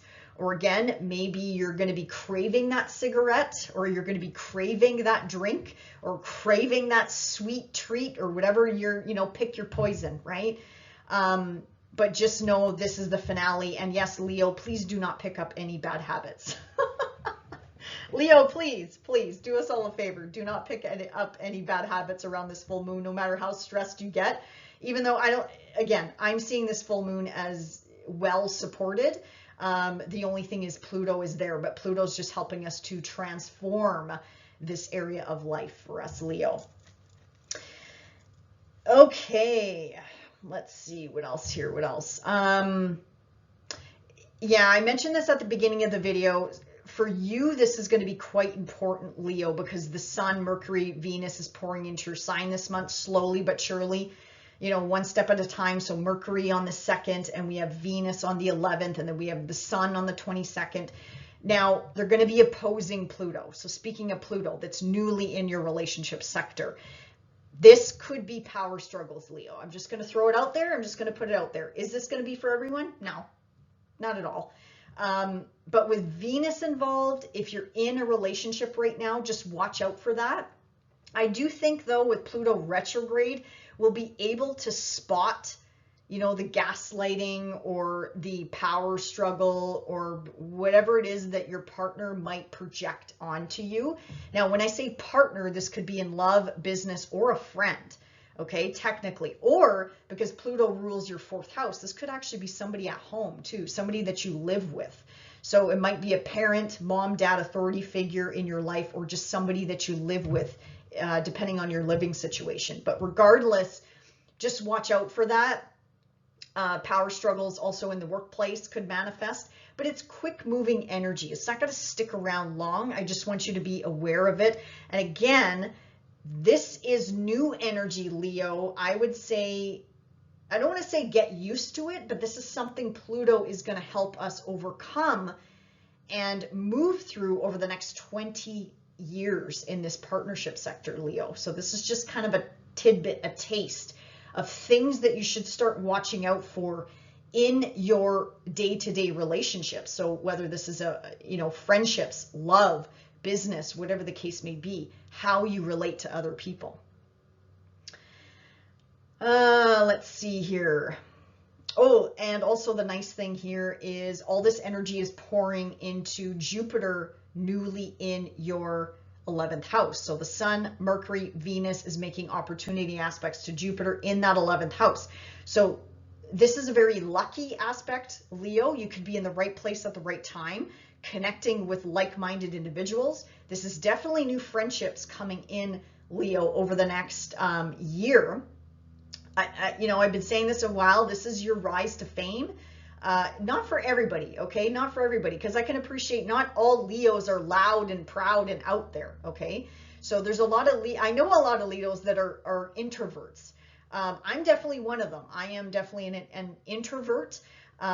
So this doesn't apply to everyone, but if you want to put yourself out there gracefully, this is definitely going to help you do that with all this energy making opportunity aspects. But this is opportunity though, meaning it's not going to happen on its own. You have to make it happen, Leo. So I used this example in the past, a table gets dropped on your doorstep in 1,000 pieces. What are you going to do with it? Are you going to make a table? Are you going to make a bench? Are you going to make a swing? Or are you going to use it as firewood? Leo, like this is that type of aspect where it's like You do what you want with this energy, whether it's social media, whether it's your hopes, your wishes, your dreams, whether this is something to do with romance or dating, or this is finding the love of your life, or this is having joy and pleasure and spending money, and whatever the case may be. You know, you do with whatever you want with this energy, Leo. Regardless, it's going to be good, okay? But it's however it is that you want to use it is what matters and what counts. And then the last thing I want to quickly talk about is Mars coming together with Uranus at the top of your sky. I think there's going to be a lot of Leos this month, severing ties with work, especially if you have anything around 26 degrees of Leo. So for example, if your sun is around 26 degrees of Leo, I can definitely see this as you've had enough with the workplace and you're like, bye. Here's my resignation, bye. Even if it is your ascendant, you know, if it's your ascendant though, it could really be any area of life. You know, this could have something to do with diet, health, routine, your physical body, changing the physical body. This could have something to do with a relationship. This could have something to do with home, family, foundation. So if you have anything in Scorpio, for example, around 26 degrees, this could impact that as well, right? So anything that happens in an angular part of the chart, which for you this is, it could ripple out to all areas of life. But Leo, you also have a full moon in your 6th house of work. So I feel like a lot of Leos out there are either going to be like, here's my retirement letter, I'm out of here, or here's my resignation, I am out of here. Or Leo, if that doesn't resonate, this could have something to do with you as a parent, something changing with how you parent. This could have something to do with your parents, your mom, dad, authority figures, bosses in your life. There could be changes at the top of the food chain. If you work for a company, if you own a business, this could definitely be changes in your business, in your status, in your reputation. There's some sort of change happening here, and it could be quite quick. Now, you could initiate it, Leo, or somebody else might initiate it. It depends on, first of all, your birth chart, and it depends on your personal circumstances. But yeah, I can see this as two ways, severing and a new beginning, because technically when two planets come together, that is a new beginning starting. And this is a 2-year cycle.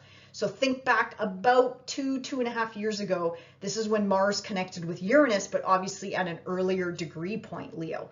So yeah, surprise, surprise. I feel like it could also be a surprise for some of you, because again, this is squaring your Leo placements, Leo. But all in all, I think this is going to be good.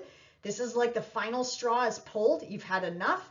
You're like, I'm done with whatever it is that you're done with, you know. And again, this could be a relationship, Leo.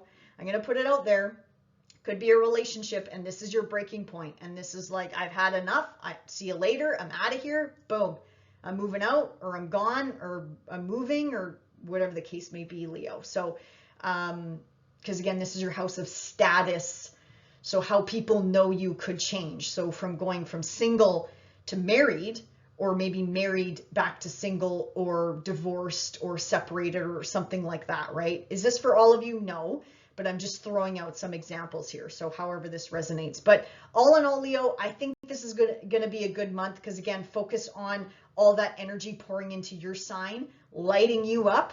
So again, take advantage of it. And you have this with you this month and next month as well. Enjoy the month of July, Leo, and we'll see you back here next month. Bye for now. Hey, Virgo, let's talk about where I think your focus is going to continue to be this month. So definitely on group affiliations or people that you surround yourself with by choice. So friendship circles, groups, humanitarian efforts, clubs, associations that you belong to, and also your role in these groups as well. This is also the house of luck, and also the house of long-term, your goals, but also your hopes, your wishes, your dreams. This is also the house of social media as well.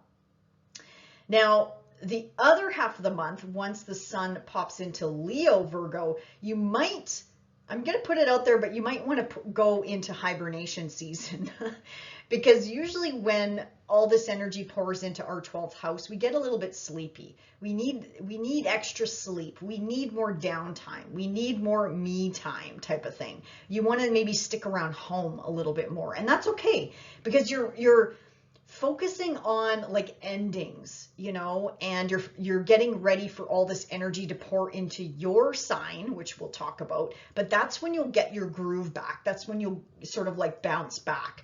So if you're a little bit, you know, if you find end of July into August, you're a little bit tired, you're a little bit like, you don't feel like going out, or you don't feel like doing this, and you feel like just chilling out in the backyard or on the deck or the patio or something, just do it. Just do it. This is R&R time, Virgo, starting middle of July. So take that time out if you, again, if this resonates, if you need that sort of rest time. Because again, you're preparing for your birthday cycle, which is just around the corner here. Okay, now your new moon and full moons this month is actually landing in a really nice axis for you. So new moon in your 11th house, but also this is the house of Cancer. So, you know, new beginnings. New moons usually mean new beginnings. We plant our seeds of intention. So this could have something to do with home family foundation. But again, it could also be surrounding group efforts, humanitarian efforts. Again, people that you surround yourself with. Powerful new beginnings with your hopes, your wishes, your dreams, your long-term goals and commitments. So also social media too. So 6 months from now, we're going to get a full moon in this area of life. So plant those seeds of intention now and slowly watch them blossom and bloom over the next 6 months or so.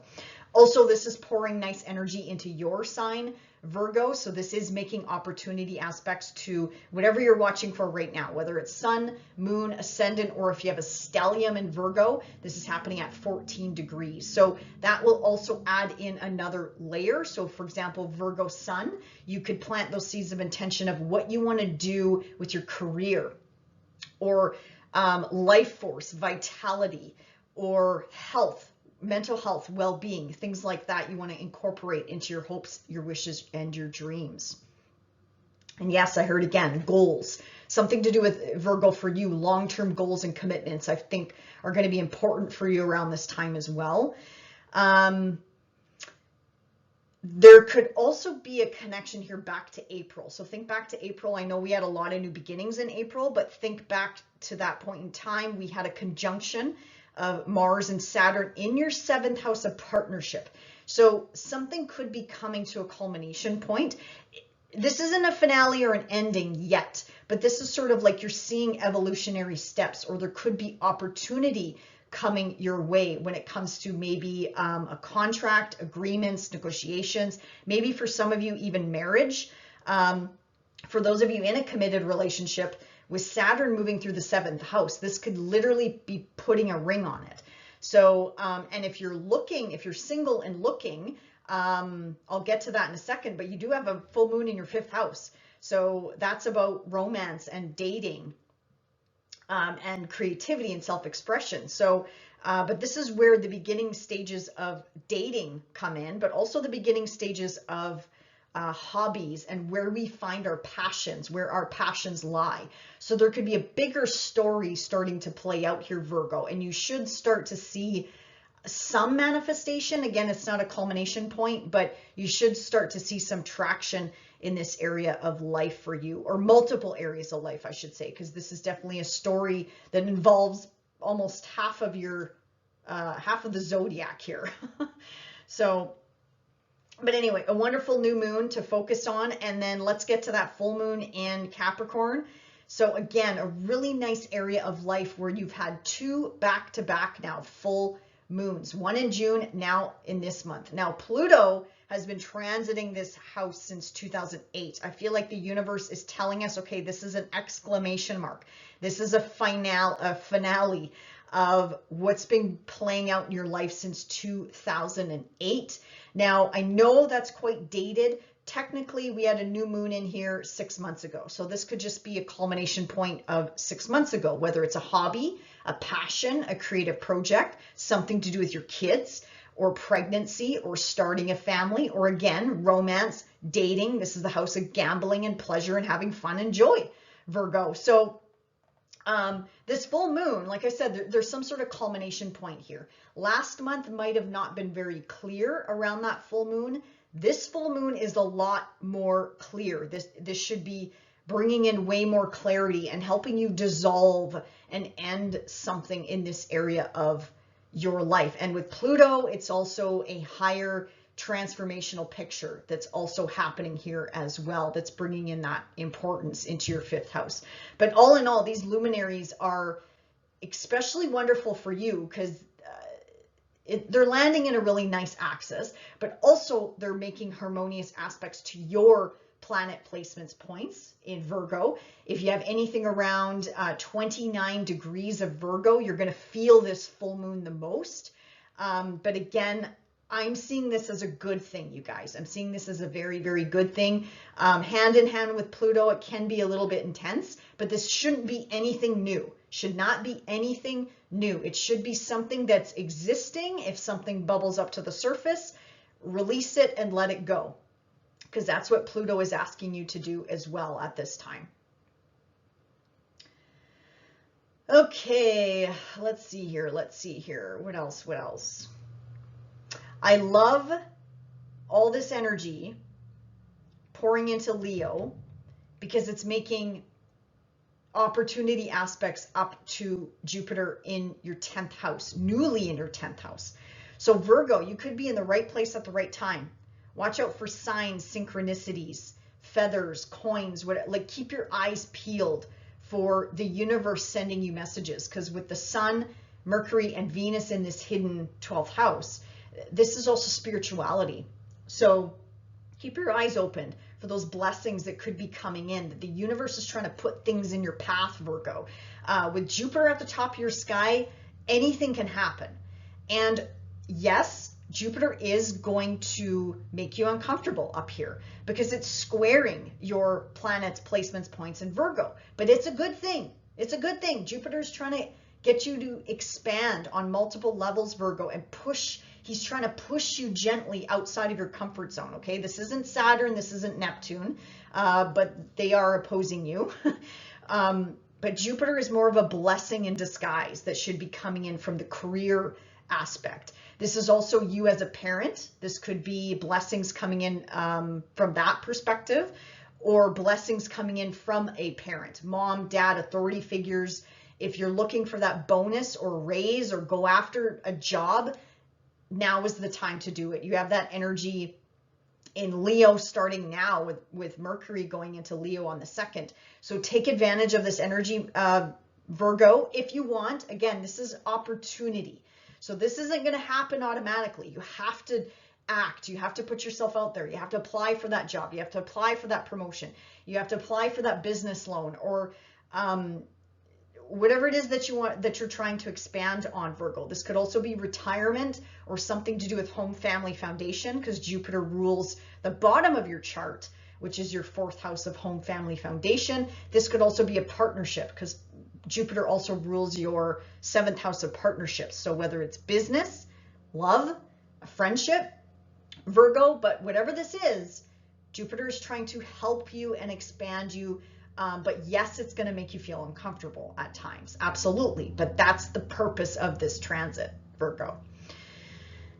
Let's see here. And then last but not least, one thing I wanted to mention is if you have anything around 26 degrees of Virgo, we have Uranus and Mars coming together.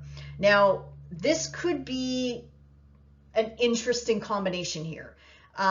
Mars usually severs wherever he goes. So this could be an ending of some sort, but it could also be a new beginning at the same time.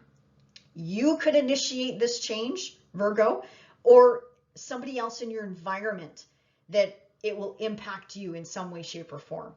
Let's see here. Now, Mars rules your 8th house and your 3rd house as well. So this could have something to do with your living situation, your community, your neighborhood or neighbors, a sibling, cousins, extended family members, or this could have something to do with your partner's resources, finances. Could also have something to do with your finances as well. But usually this is like shared resources with a business partner, a friend, a family member, a sibling, love relationship, whatever the case may be. Or, because this is happening in your 9th house, and again, I'm just giving you examples, Virgo. This is not going to happen for all of you. You know, it's going to culminate and it's going to manifest differently for every single one of us. So I'm just spitting out examples for you. This is your 9th house. So if you've been dealing with legal matters or a legal situation or anything to do with the justice system or legal system, this is a severing. So this could be an ending finally of something wrapping up. This is a 2-year cycle, by the way, that's coming to an ending, a close, but then something new is starting again, because Mars comes together with Saturn Uranus. Well, he does come together with Saturn too.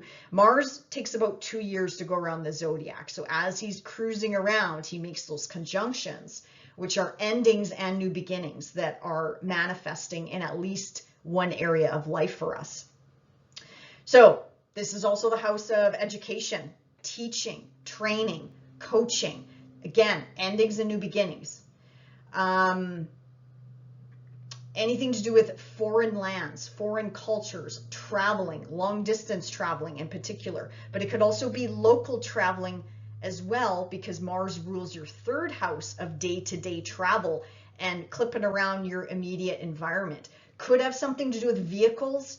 Virgo, actually, I'm going to put it out there. Be careful traveling, period. Whether it's by foot, by bike, by car, train, whatever the case may be mindful of how you're moving your body around, and especially when you're driving or operating machinery. Please be careful. I'm not saying something bad is going to happen, because this is at the top of your sky, not the bottom of your sky. But still, Mars rules your 3rd house of vehicles and transportations and how you get around. So do be mindful of that. Let me think here. What else could this be? I feel like also this is also your house of 2nd marriage as well. So, you know, for those of you, if it resonates, this could be a severing or an ending of a 2nd marriage. Again, not for everyone, but I'm just gonna throw it out there as an example. But also anything to do with foreign lands, foreign cultures, maybe severing ties, or a new beginning here is starting up here, Virgo. Otherwise, all in all, I think July is going to be a wonderful month for all of us. You know, I think this energy is going to culminate in a good way. Even though if we don't understand it in the beginning, I think this is going to be positive for each and every one of us, Virgo. So enjoy the month of July, and we'll see you back here next month. Bye for now. Hey, Libra, let's talk about where I think your focus is going to continue to be this month, which is going to be on your career, your status, your reputation, your public image, whatever it is that you do on a day-to-day basis, that you put yourself out there. Even if you are retired, it does not matter. It's whatever you do on a day-to-day basis and what you're known for doing. This could also continue to put the spotlight on you as a parent, or mom, dad, authority figures in your life, or dealing with people in authority, such as bosses or a leadership team, for example, or boards or clients or anything like that. So that's going to continue to be the focus for you, Libra. And then once all this energy pours into Leo, well, in particular, the sun I'm talking about, then it's going to be full on when it comes to your friendship circles and having a good time and focusing on your hopes, your wishes, your dreams. This is also the house of luck. So with Venus in here, you could, this is your ruler, by the way. Venus is your ruler. So wherever she goes, she's attracting. So if you're looking for love, you could find love in friendship circles this month, or people that you hang out with, or people that you surround yourself with, groups, memberships, associations.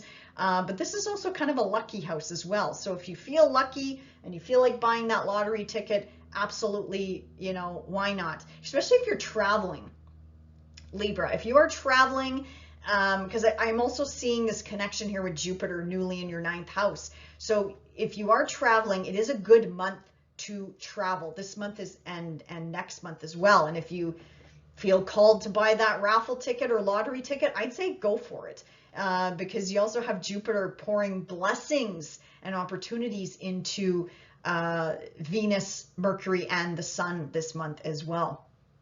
So that's where your focus is going to be, Libra. Also, if I didn't mention, your hopes, your wishes, your dreams, long-term goals and commitments, also older siblings too, if that applies to you as well, could be in focus this month as well. Now, you have new and full moons in an important axis of your chart. So that new moon in your 10th house, Libra, some of you could be, not all of you, but some of you could be starting a new job at this time. Or if you want to start a new job, put yourself out there, Libra, because this, whatever seeds you plant around this new moon, so July the 5th, technically will manifest in about 6 months from now, but something could also manifest this month as well, around July the 5th. So something to do with, again, career or retirement could be in focus, or mom, dad, authority figures, and you as a parent, or a change of status, meaning what you're known for doing, whether this is in your career, like your reputation, or this could be going from single to married, or married to separated or divorced. That's not for everyone, but that's for people where that shouldn't be a surprise if I'm telling you that. So I'm just saying it's up in your house's status. So it's not only about career, but it's also how people know us, right? Like, oh, we're married to so-and-so, or we're dating so-and-so. This could be a change in that relationship as well, Libra. So just something to think about. There could also be a connection here to April. We had a lot of new beginnings in April. So there could be a connection. I'm looking at particular Mars and Saturn. They came together in your 6th house of day-to-day routines, and again, work and habits. If you own a business, this also represents the people that work for you. So this could manifest in so many different ways, Libra, but this is a 2-year cycle that started back in April. But keep in mind, we also had a lot of new beginnings in April, or this new energy pouring in that we're this is just the start of something. But you should start to see some opportunity come in. Mars being in your 8th house of finances and resources. Again, this is either changes or activations on the financial front, either yours or your partner's, or something to do with shared finances and resources with a business partner, love, or friendship as well. So beautiful new moon energy coming in here, Libra. Now that full moon at the bottom of your sky, this is a bigger story, as I mentioned at the beginning of the video, that's been playing out since 2008. This is huge. We've had 2 full moons now in this area of life for you. And this shouldn't be anything new, Libra. This is, Pluto has been going through the bottom of your sky since 2008. Not easy. Not easy energy for the Librans out there, especially making that square energy constantly since 2008. And if you have any planets, well, depending on what you're watching for right now, and especially if you have a stellium in Libra, you know, this would have impacted you even more greatly, depending on what you're watching for right now. But regardless, this is a culmination point at the bottom of your sky. Home, family, foundation, living situation, how you really relate to family. What does ancestry mean to you? What does roots mean to you? What does it mean as you as a parent? How do you parent? Parenting might have evolved and well, I have no doubt has evolved and changed for you since 2008. This is also shining a light on your career though too, shining a spotlight upstairs in your 10th house of career. Again, status, reputation, what you're known for. Mom, dad, authority figures, bosses in your life, businesses that you own. I also heard something to do with investments and material possessions as well, Libra. So this is activating your big angles of your chart. So this could also bleed into you physically, your physicality, your body, your health and well-being, and also your relationships as well. And again, how you relate to other people, but also in your own home, family circle, whatever that means to you, including your kids as well.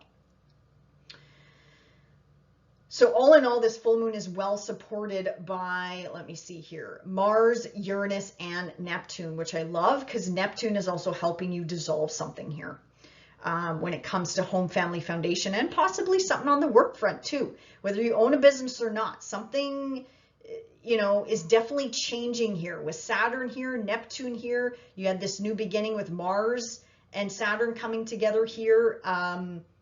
Neptune is finishing up its stay here. Like, you got some big endings coming up in this area of life, Libra, which is good, which is good news. I'm sure you are more than happy about. The only thing I would caution against, please don't pick up any bad habits, you know, at this time, especially with Saturn in your house of health. That might come around and bite you in the bum. So you don't really want that at this time, Libra. Okay, what else here? What else here? Yeah, we talked a little bit about this Leo energy pouring blessings into Jupiter. So again, good time to travel, good time to learn something new, go back to school, education, learning, or teaching, you becoming coach, mentor, depending on what you're going after right now. Anything to do with long distance traveling, dealing with foreign lands, foreign cultures, people that are basically across the world from you. This could be connected to social media as well, dealing with people all over the world. If you do have a business, I'd say put yourself out there, Libra, because yeah, Jupiter in your 9th house of the gods over the next year, plus trining your energy. Yeah, this is incredible. Like, put yourself out there, go big, you know, or whatever you're trying to do. This is the time to reach a higher, wider, bigger audience. And Jupiter is going to help make that happen up at the top of your sky. Now, this conjunction that's happening, Mars with Uranus, this is going to be very interesting, Libra, for each and every one of us.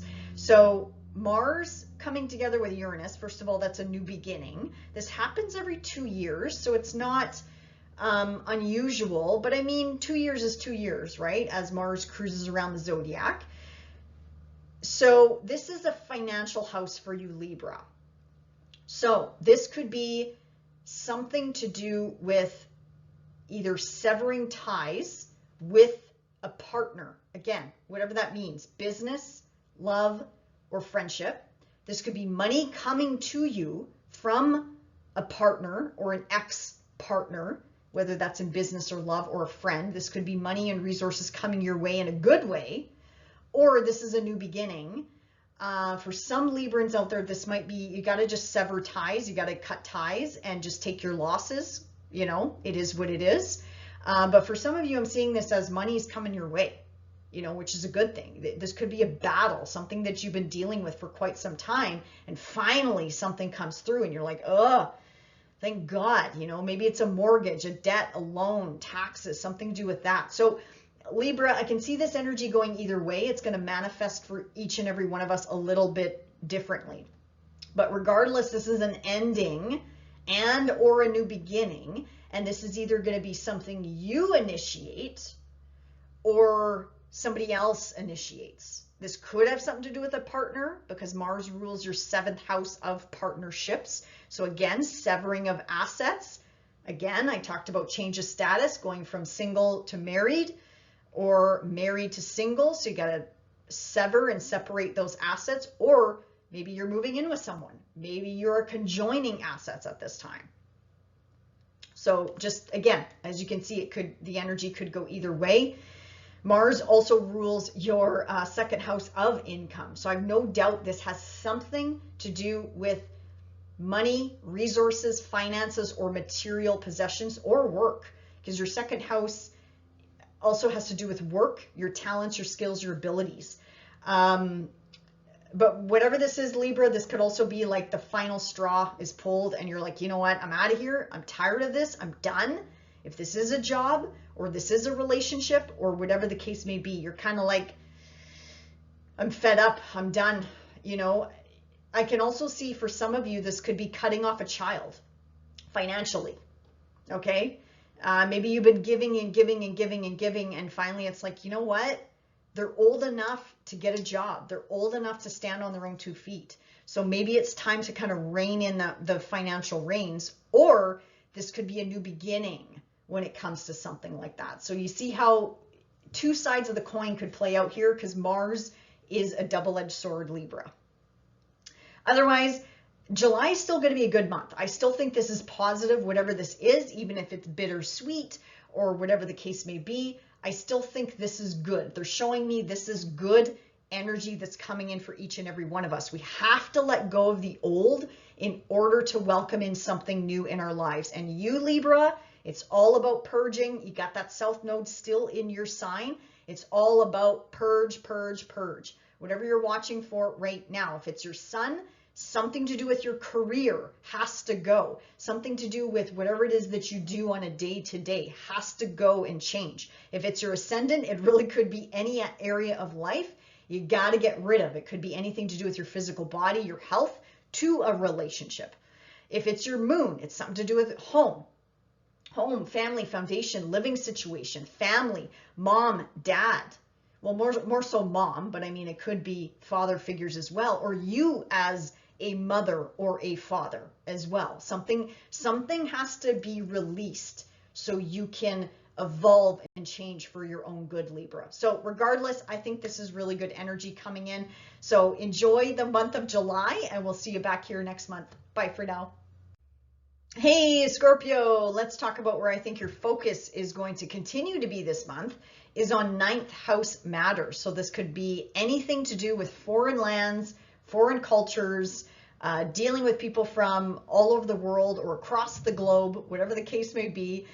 This is also the house of something to do with the legal system, if that resonates with you, legal system, justice system. This is also the house of religion, education, usually higher education or teaching or mentoring or coaching, long distance traveling or traveling in general, because I see the luminaries this month are going to be highlighting definitely travel for you this month.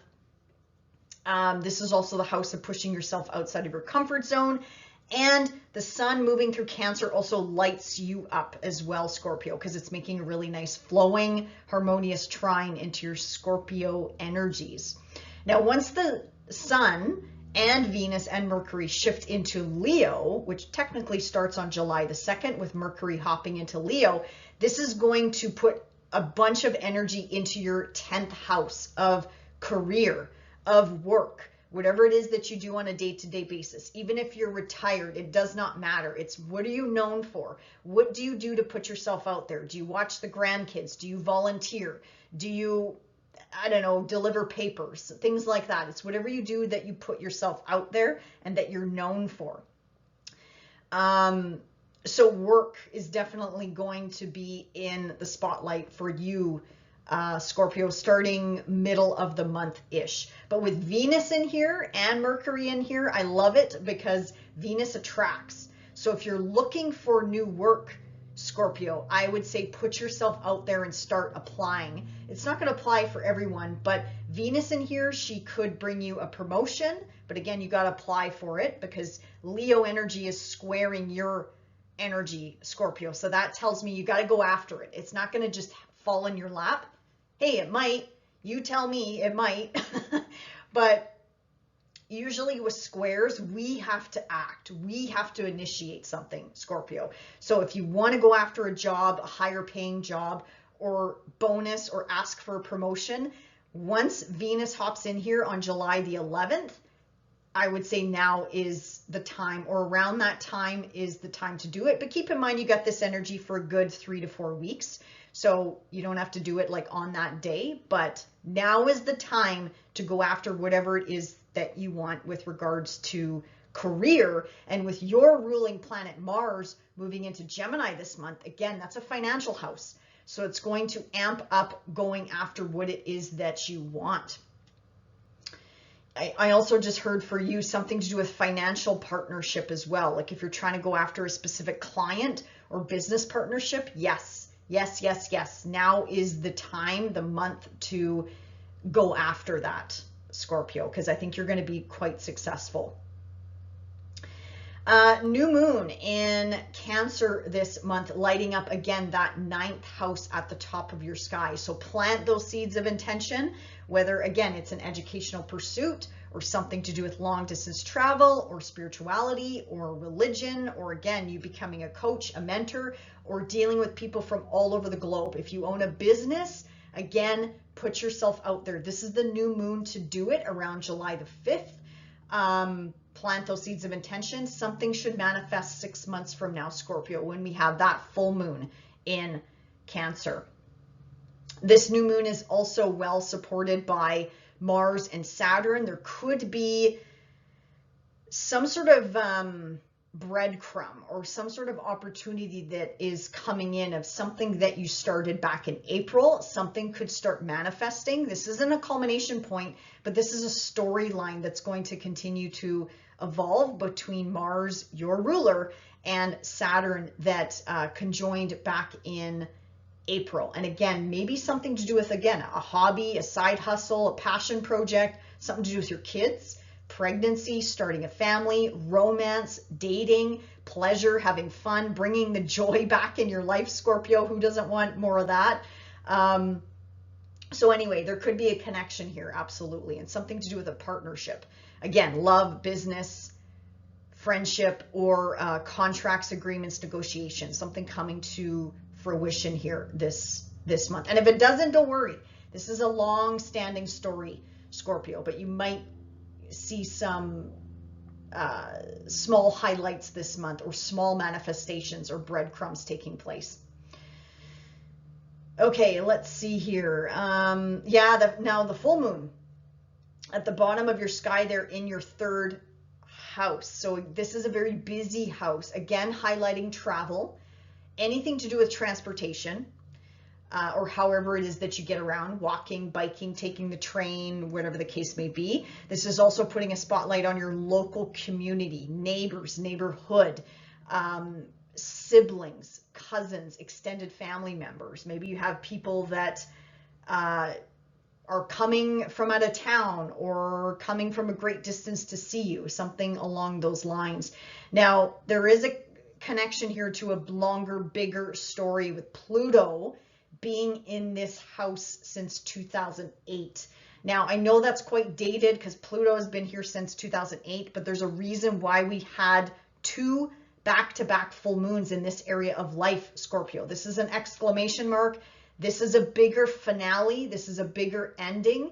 If it doesn't manifest that way, it should manifest by the end of 2024 when Pluto finally moves out of Capricorn. Right now, Pluto keeps doing this dance between Capricorn and Aquarius, and finally he'll be moving on to Aquarius and leaving this area of life alone for you, Scorpio. But that means Pluto is now going to start transforming you from the inside out when it comes to home, family, foundation. So there's a bigger cycle wrapping up here, Scorpio, which is really, really nice.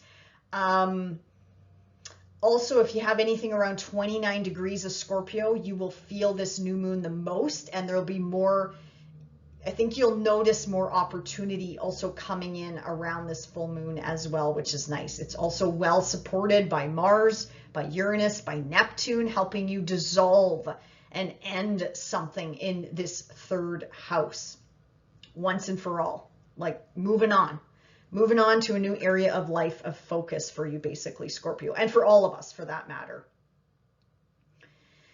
Okay, and yeah, we talked about these Leo placements.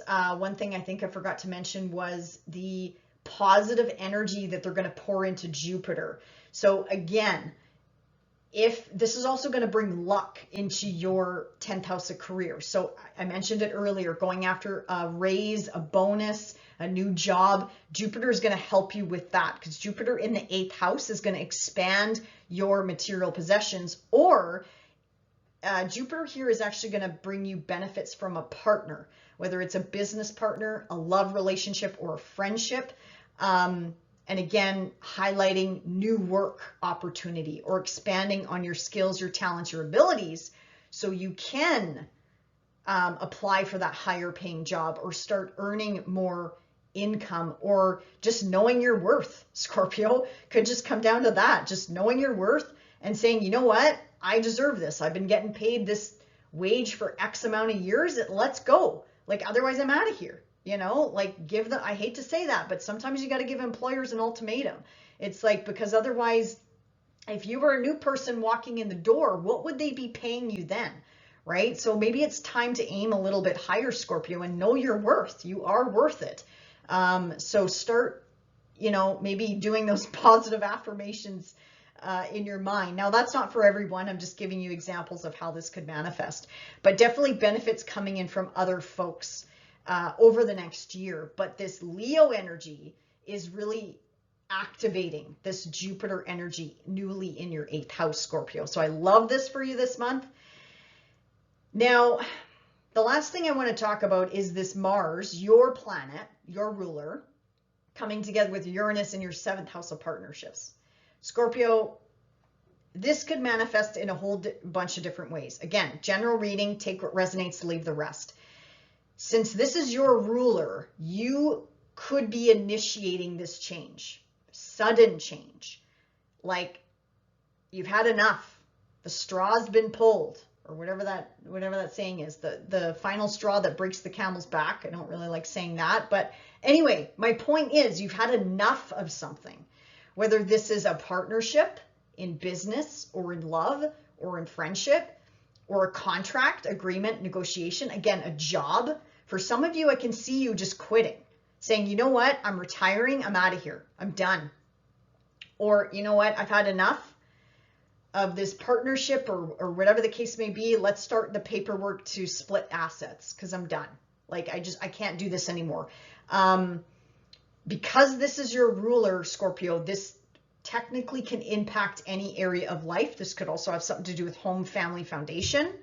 But this is you severing something. But at the same time, this is a new beginning coming up because Mars takes about 2 years to go around the zodiac. Again, this is your ruler. So every time your ruler comes together with a slower moving planet like Uranus, this is technically also a new beginning, but Mars severs wherever he goes. Mars is like slicing and dicing, getting rid of the old so you can bring in and welcome in something new. And this is happening in your partnership sector. Now, if you have anything around 26 degrees of Scorpio, this is going to hit you dead on. So this is definitely going to be a manifestation for you because oppositions are manifestation. So whether this is your sun, your moon, your rising, or if you have a stellium in Scorpio, this is something manifesting. This is something coming to a culmination point and you've had enough. And you're like, whoosh, see you later. Bye. So all in all, this is good news. This is like you've had enough of something and you're moving away from something. Or again, if that doesn't resonate, this could just indicate somebody else initiating an action or a change and it impacts you some way. So maybe your business partner is calling it quits, maybe, or retiring or moving on to another sector or business. Or again, maybe this is a love relationship ending. You know, them coming to you and saying, you know what, I've had enough. But even though I think this is going to be you, something tells me this is going to be you because this is your ruler. But hey, it's going to manifest different for everyone because I don't have your chart in front of me. So definitely apply this to what resonates with you, Scorpio. But all in all, I still think this is going to be a great month. I think whatever change happens this month is going to be good. We have to let go of the old. I keep preaching about this. We got to let go of the old in order to welcome in something new in our lives. And we got to move with change. We got to move with the times. There's just new waves of energy coming on the planet. We cannot stay stuck anymore because it's just going to bring us down and it's going to just physically impact us in negative ways. So I don't think you're one of the signs I got to preach to this about, but you are a fixed sign. So, I mean, sometimes you do need that extra nudge and that extra push to move forward with something new, Scorpio. So anyway, regardless, it's going to be a great month, Scorpio. So enjoy the month of July and we'll see you back here next month. Bye for now. Hey, Sagittarius, let's talk about where I think your focus is going to be for the month of July. So it's going to continue to be on taxes, debts, loans, shared property, finances, resources, inheritance. This is a pretty intense house. So, I mean, transformation, this is also the house that rules fear, power, control, or shadow. Intimacy is also in this house as well, or represents this house as well. So that's going to continue to be the focus, Sag, this month until the sun pops into Leo on the 22nd. And that's when you're going to find your groove back. You're going to get your groove back because Mercury, Venus, and the sun are going to pour incredible, fiery, spicy energy back into your planets, placements, points, angles, whatever you're watching for right now. It's going to jazz you up. It's going to light you up from the inside out. So this is good news for you. I'm sure you're going to welcome this energy because, yeah, that the Cancerian 8th house energy is a little bit heavy, and I know that's interesting to deal with. So once this energy pulls into Leo, focus is also going to be on traveling, specifically long distance traveling, but it can also be short distance traveling as well. Focusing on maybe educational pursuits, learning something new, anything to do with law, legal system, pushing yourself outside of your comfort zone, taking on something new, challenging yourself, dealing with foreign lands, foreign cultures, foreign properties, whatever, global. Think global, Sag. You are this is your house, the 9th house that I'm describing here. So you're all about go big or go home, and you're the global traveler. You know, this shouldn't be anything new for you, this type of energy. So this is going to light you up literally from the inside out. So a great month this month and in August, by the way, to do long distance traveling or tripping around or whatever the case may be, just enjoying yourself. Okay, let's talk about the moons this month. They're lighting up your financial access, Sagittarius. So this should be a good month for money and finances and resources. So new moon in your 8th house. I nattered them off there. This is an intense house, psychological, big change, rebirth, transformation, taxes, debts, loans, money, shared resources, shared property. So there's a new beginning here. So this could be you and your partner, whether this is in love or business or friendship, or this could be a new beginning on the home front because it is Cancer. So regardless, it's a new beginning. And at the same time, we have some sort of connection here with Mars and Saturn. Something that started in April. There could be a connection here around this new moon. So it could be, I know I already mentioned this, but it could be connected to home, family, foundation, or your living situation, people that you live with, or could also be something to do with work, which you do on a day-to-day level, habits, routines, your health, how you're taking care of your body. Something could be not coming to a culmination point, but something you might start getting some traction, especially when it comes to something that you put into motion back in April. So plant those seeds of intention, Sagittarius. It looks good. And then 6 months from now, we will have a full moon in Cancer, and something should be coming to a culmination point in this area of life. Now, looking at the opposite end of the sky, we have a full moon, a double full moon. This is our second full moon in Capricorn. Closely tied to Pluto here. This is a bigger story that's playing out, but regardless, this is a culmination point when it comes to work, when it comes to your material possessions or gaining more material possessions, more money possibly coming your way, finances in general, your savings, also your skills, your talents, your abilities. So this is something that should be coming to a culmination point, something that you put into motion 6 months ago. But again, they're also showing me, as I mentioned at the beginning of the video, this is a very important final full moon in Capricorn, hand in hand with Pluto. So we will not experience this again in our lifetimes. Yeah, there's going to be new moons and full moons all the time. I get it. But not this closely affiliated with Pluto wrapping up in Capricorn. Moving forward, the story is going to start focusing on Aquarius. So this is a bigger cycle that's wrapping up, Sag, that's been happening since 2008. Pluto in here has been totally transforming you inside and out when it comes to your work, whatever it is that you do on a day-to-day basis to earn that income.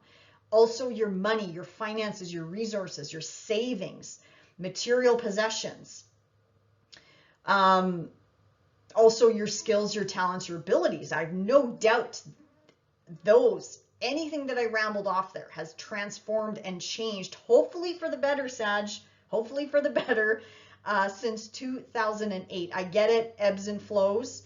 You know, Pluto in this house is probably not the easiest, but Pluto hopefully also made you a lot more wealthy, either physically with material physical possessions or internally, because this is also the house of your value system.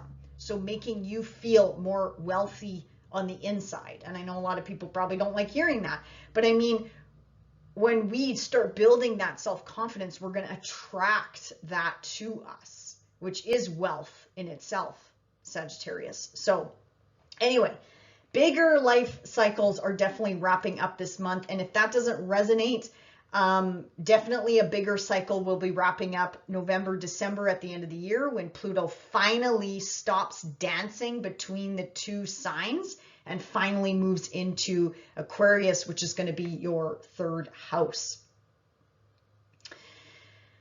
Okay, going back to all this energy pouring into Leo. If you are single, Sagittarius, this could bring a partner to you from overseas or from a great distance. Jupiter is your ruler, Jupiter is your planet, and he is opposing you for the next year. Not a bad thing. Jupiter oppositions manifestation, right? So you could see a lot of manifestation when it comes to partnerships and contracts, agreements, negotiations, marriage even, whether this, and again, partnerships in love, business, or friendship as well. So these Leo placements are activating your planet in a good way, in a positive way. This is opportunities coming in from the top of your sky. So I'm seeing international opportunities to connect with like-minded people.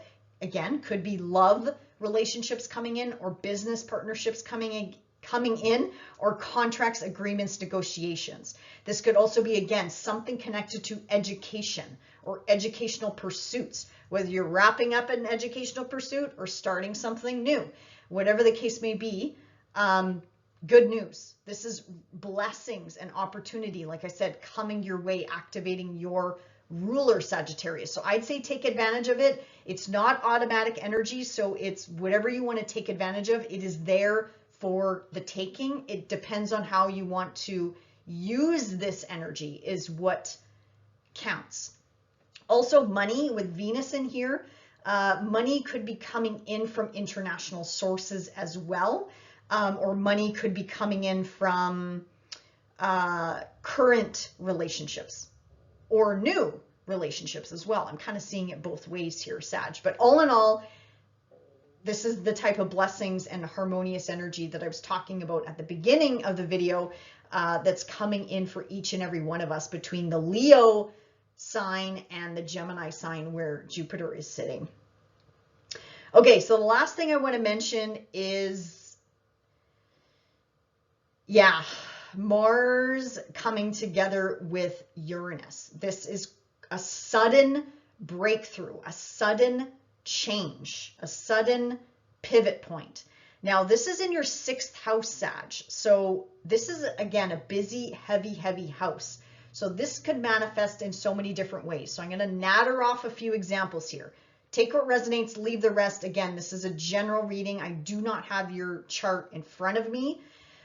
So this could be you severing a job, okay? You moving away from a job, you putting in your resignation and moving on to something else. Because this is like the final straw. For some people, this is going to be the final straw. You're fed up with something, Sag, and it's kind of like you pulling the pin. Or if this is not you, this is going to be somebody else that's connected to you in your immediate environment that is going to initiate this sudden change. So there could be people suddenly quitting in your workplace, and that shifts things, right? If you own a business, Sag, This could be you terminating somebody, letting someone go, and then naturally you're going to have to hire somebody, right? Or again, if you own a business, this could be someone just putting in their resignation saying, you know what, I've had enough. And then you got to hire new people. That's okay. Mars and Uranus coming together, this is technically also a new beginning. This happens every 2 years. So it's not new energy, but it also doesn't come around, you know, every few months. Like this is every 2.5 years where Mars comes together with all the heavy hitters in the sky. Mars also rules your 5th house of romance, dating, pleasure, creativity, self-expression, hobbies, and also children and starting a family. So this could involve a child, some sort of new beginning with a child, but also maybe a child suddenly quits a job or quits something to do a day-to-day duty and responsibility.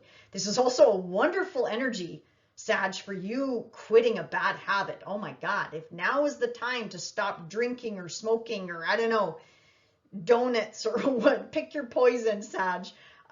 This is actually a phenomenal energy if you want to change your diet, if you want to cut something out of your diet, dairy or gluten or whatever, sensitivities, food sensitivities.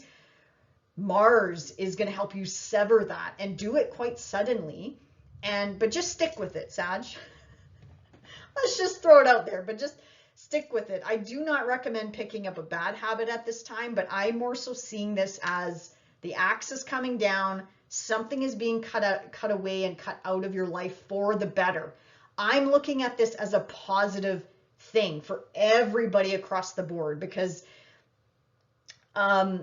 we got to let go of old, dead energy that just is not working anymore in order to welcome in something new, Sag. So, but all in all, I think July is going to be a wonderful, wonderful month. So take advantage of these energies. As I mentioned, all this energy pouring into your ruler, Sag. So I also think you're going to have a good month.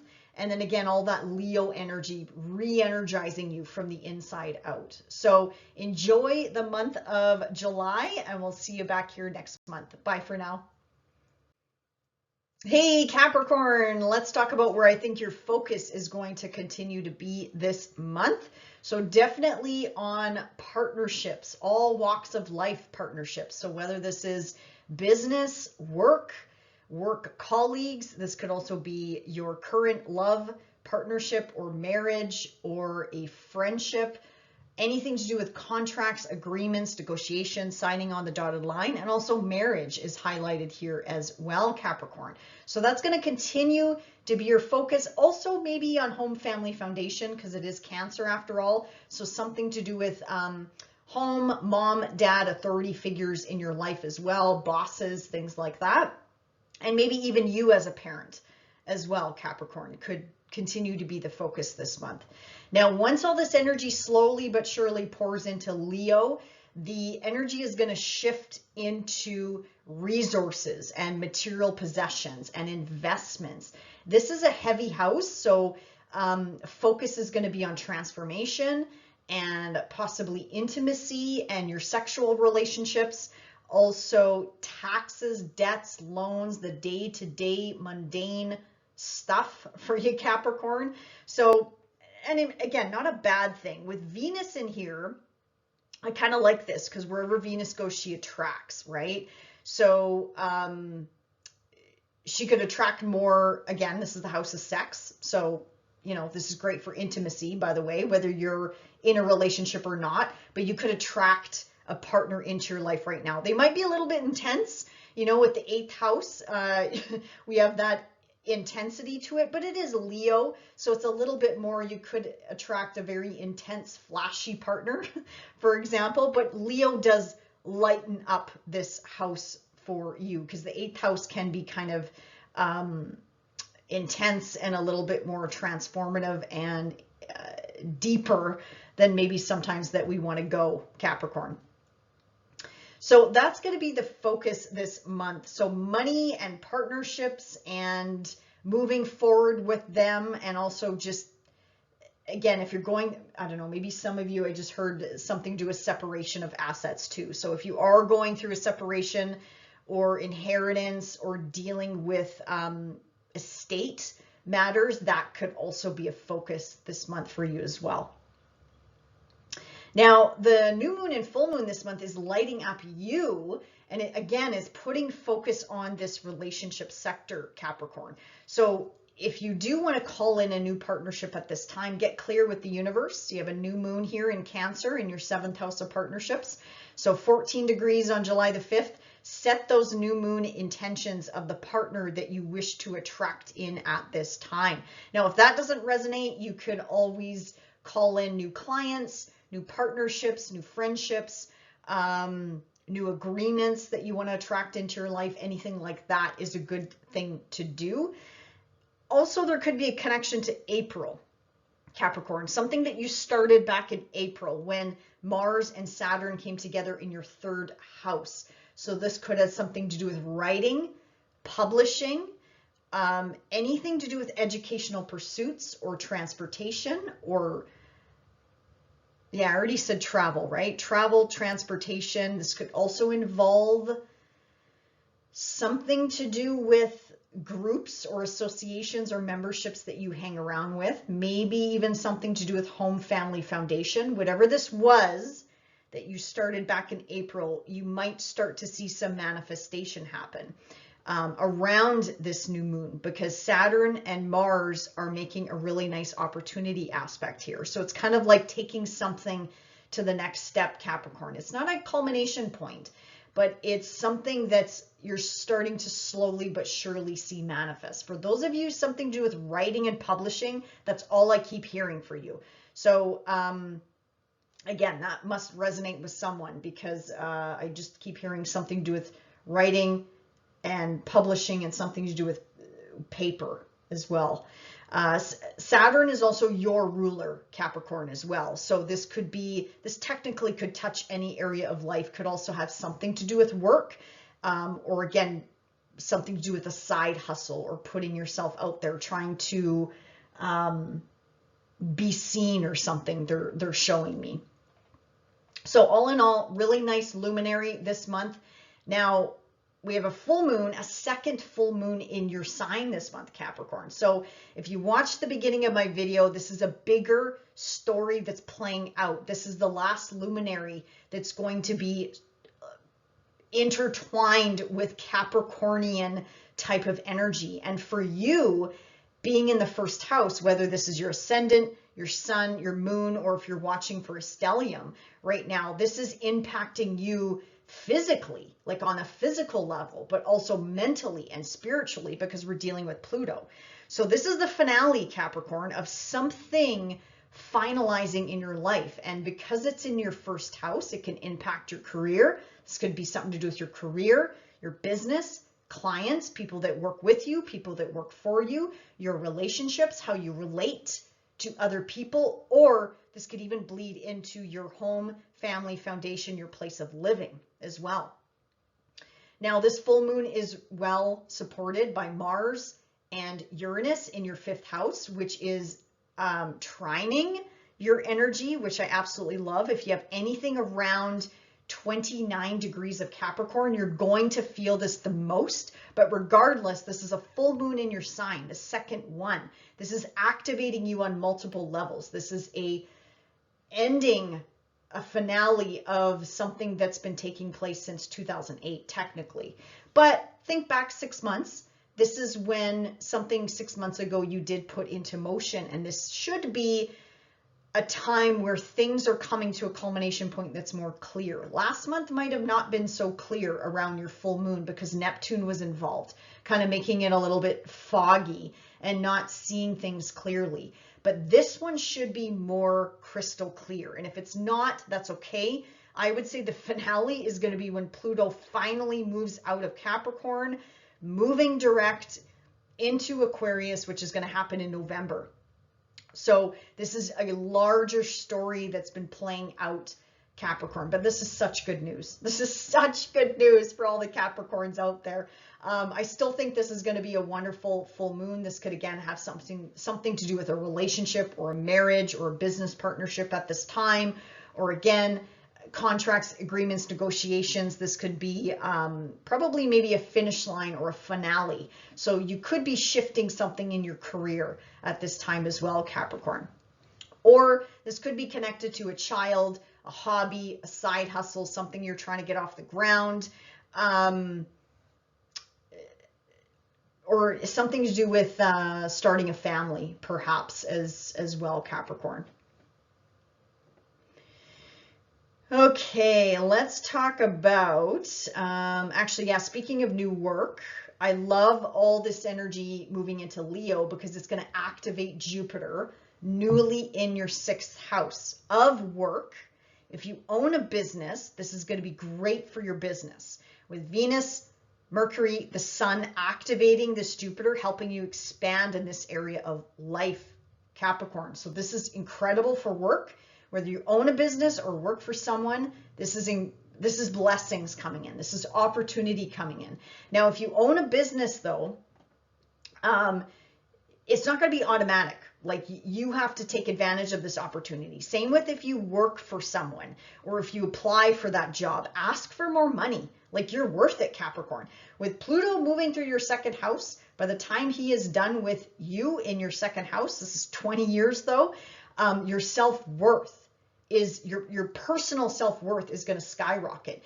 If you cannot ask for a raise now, which I kind of hard to believe for Capricorns, but if you are one of those people that just have a hard time asking for more money or asking for a raise, Pluto's going to change that. Pluto is the god of the one of the wealthiest gods. I think he is the most wealthy god. So Pluto's going to change that for you. But in the meantime, Jupiter is here helping you to expand and helping to bring to you opportunities that are not only going to line your pockets, but are going to fulfill you and have a bigger purpose. And same with your business. Apply this to your business. You're going to attract those clients. You're going to get that clientele. You're going to, the money is going to start flowing. If you need to hire people, a contractor, whether it's working on your house, someone to work for you in your business, now is the time to start looking and advertising for that person, because the Sun and Venus and Mercury in here infusing Jupiter, you may be in the right place at the right time and get connected to a fantastic person that's going to work with you, for you, or again, a contractor, or if you need stuff done on your house, whatever the case may be. Even a spiritual mentor or teacher. For those of you on more of the spiritual path, Capricorn, this could also draw to you a spiritual mentor, a coach, a psychologist, somebody to talk to. Like I said, you could attract in a really good spiritual guru that can help you at this time if you are going through anything challenging at this time. Okay, what else? The last thing I want to talk about is this Mars and Uranus coming together in your 5th house. So Capricorn, this happens every 2 years, so it's not new, but it doesn't happen very often. So think back 2.5 years ago. This is when Mars came together with Uranus in this sign for you. This could manifest in so many different ways, Capricorn. If you have anything around 26 degrees, this is definitely a new beginning coming in for you in a good way. This could be, and this is sudden, okay? This is sudden change, sudden opportunity. This actually is in your 5th house.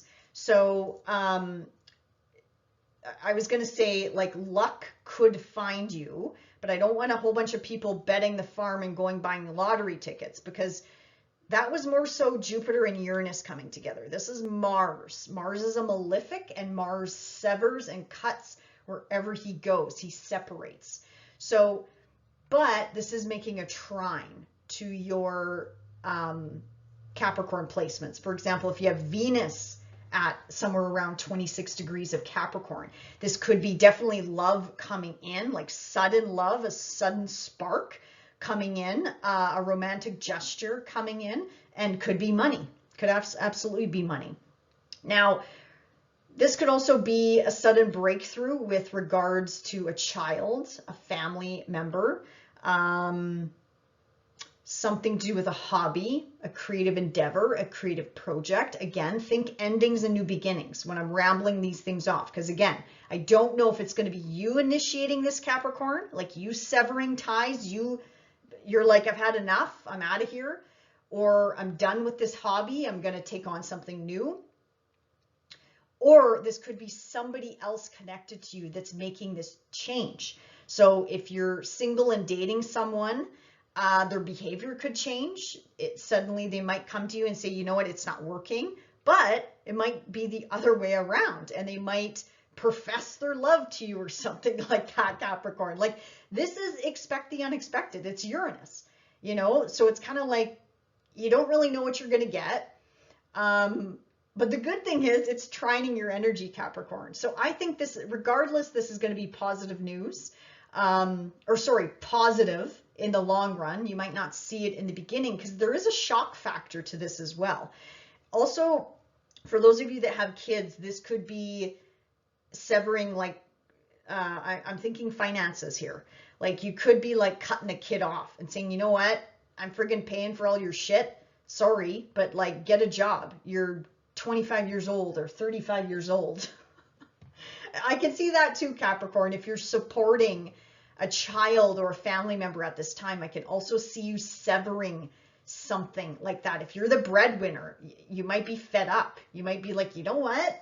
I'm tired of this crap. I'm tired of holding everybody up financially. I've had enough.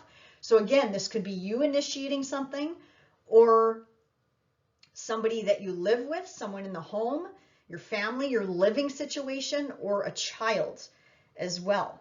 Could also be a friend too, because Mars rules your friendship sector. This could be a group, friendship, association, people that you surround yourself with. This is like a severing. So you've had enough. It's like, whoosh, time to go, Capricorn. So again, could be you or another person initiating this in your life. So hopefully that gives you some examples of how this could manifest. So endings and new beginnings are definitely highlighted around the middle of the month. But I think this is exciting, you know, especially if you have anything around 26 degrees. It's gonna, you know, something sudden is going to be either coming in or exiting, and it's going to be a good thing. Like, it's going to be good news. It could also be connected to this full moon as well, because this full moon is also activating this Mars and Uranus as well. And Neptune too is helping you dissolve something as well, which I love. Not a bad thing. Anyway, Capricorn, all in all, I think July is going to be a really good month. So enjoy the month, and we'll talk to you in August. Bye for now. Hey, Aquarius, let's talk about where I think your focus is going to continue to be this month. Busy day-to-day sector is going to continue to be lit up. So day-to-day habits, routines, tripping around, driving the kids here, driving the kids there, work, picking up the dog from the vet and going to get the dog clipped, and all those busy day-to-day things, Aquarius. Also, home, family, foundation could be in focus as well, because the sun is highlighting your Cancerian house. But this is definitely a busy house. Work probably is really busy as well, or again, that's where your focus is going to be. Now, once all this energy slowly but surely moves into Leo, the focus is going to then turn to partnerships. So whether this is in love, in business, marriage partnerships as well, or the focus could turn to marital things, relationships, or getting married, or things like that, or planning a wedding, or talking about marriage, or things like that could be highlighted this month and into next month. This is also about contracts, agreements, negotiations. Some of you could be signing on the dotted line this month with a new job, and I'll get to that when we talk about the new moon. But there is a possibility of you, again, connecting with someone new, signing on that dotted line, whether that's an offer letter, a new business partner, some sort of new connection could be coming in this month as well. So that's where the focus is going to be. Going back to this new moon.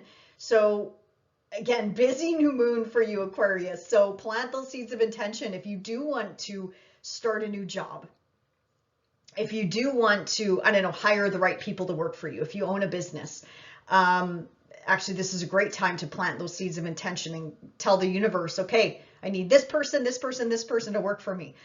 So make it happen.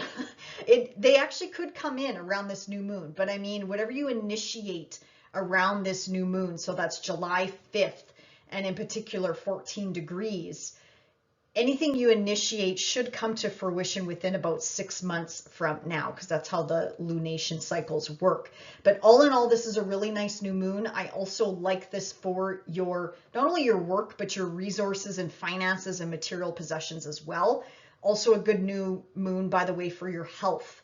If you want to initiate a good, healthy routine or a new health habit, now is the time to initiate it. But also keep in mind, this could be a time where you pick up a bad habit and it might stick around for a while. So just, you know, keep that in mind, Aquarius.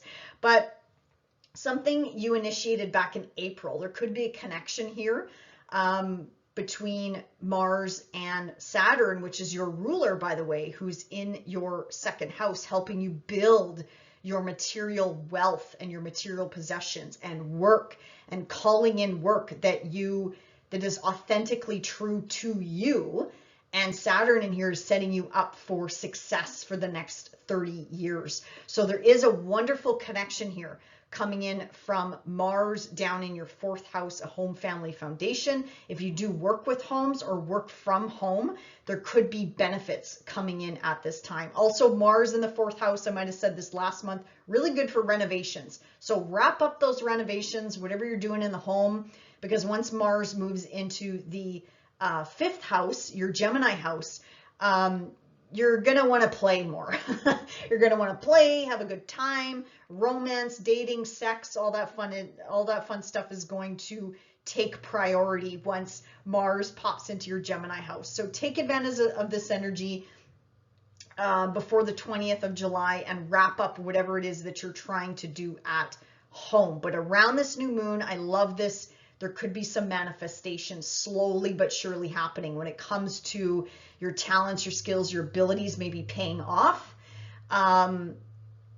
Or again, anything that you initiated back in April. And for you, it's definitely connected to finances, resources, material possessions, or just money in general, or investments or savings, or a savings account, for example.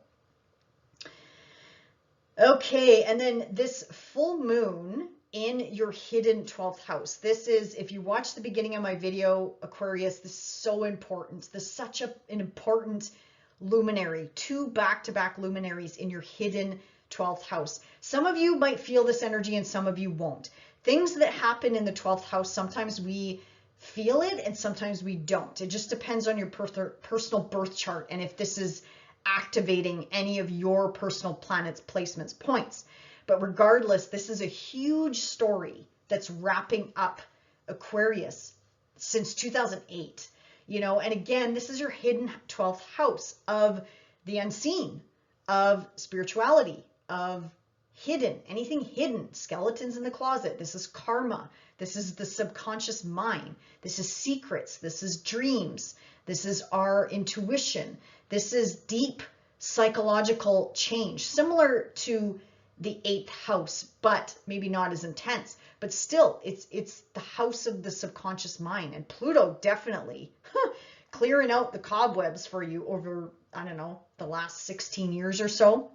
So this is a finale for you, Aquarius. Like I said, it's hard to say if you're going to, some of you, again, won't feel this at all, but some of you will. And it is shining a spotlight on your 6th house as well. So again, emphasizing possibly new work, new business colleagues, changes in your work environment. So maybe people coming and going, people leaving, new people coming in.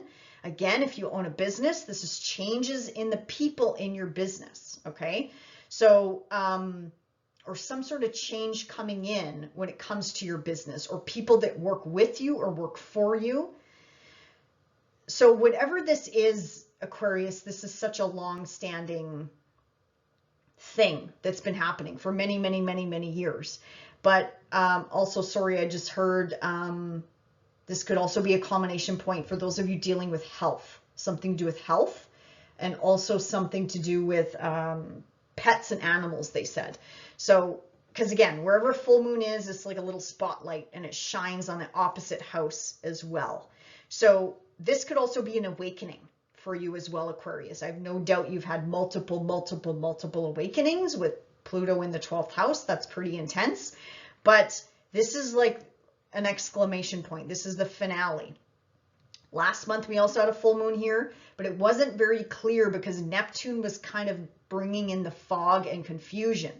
But this full moon now is not being hindered by anything besides Pluto bringing in that transformation, but it shouldn't be anything new. Should not be anything new, Aquarius. If things bubble up to the surface, just know this is it. They're being brought up to be acknowledged, to be healed. Say thank you for coming up. Thank you for reminding me of that shitty situation that happened 1 billion years ago. I'm going to release it now because I don't have any use for it anymore. So it could be just something like that, or it could be physical manifestation.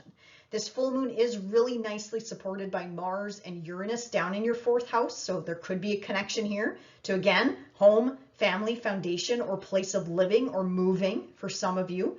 And it's also well supported by Neptune, who's helping you dissolve something. So it's they're showing me it's like Neptune is dissolving the fog or the light so you can see something as it is, like its true form, whatever that means. Obviously, that's going to differ for each and every one of us. But so yeah, a lot of things could manifest at this full moon, Aquarius, or nothing at all, because it could be subconsciously. It could be a deep cellular shift that you're not even going to realize until later on down the road.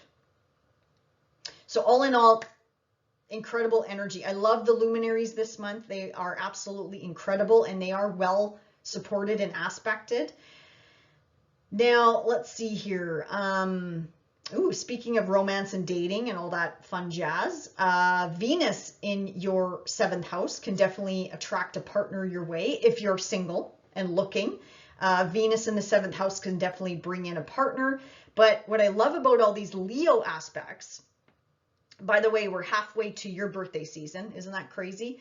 Because whenever we have the energy pouring into the opposite end of our sky, we're halfway through our cycle. So you're halfway through a cycle, Aquarius, as well.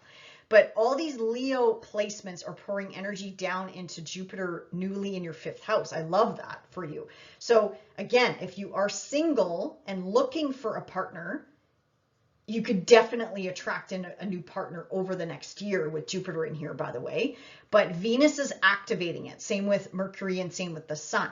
So, and I love this Jupiter placement for you, Aquarius. So this is all about romance, dating, fun, projects, hobbies, things that you love to do. This is where our passions lie. This is where they begin in the 5th house. Just like dating begins in the 5th house and then marriage is about the 7th house, right? So this is the spark of something new that's coming in at this time, Aquarius, and this is blessings coming in. You might even see manifestation this month because the Sun, Venus, and Mercury will be opposing your Aquarian planets or placements or points, whatever you're watching for. So oppositions can also bring manifestation, and Jupiter in here brings in that luck factor and that expansion factor.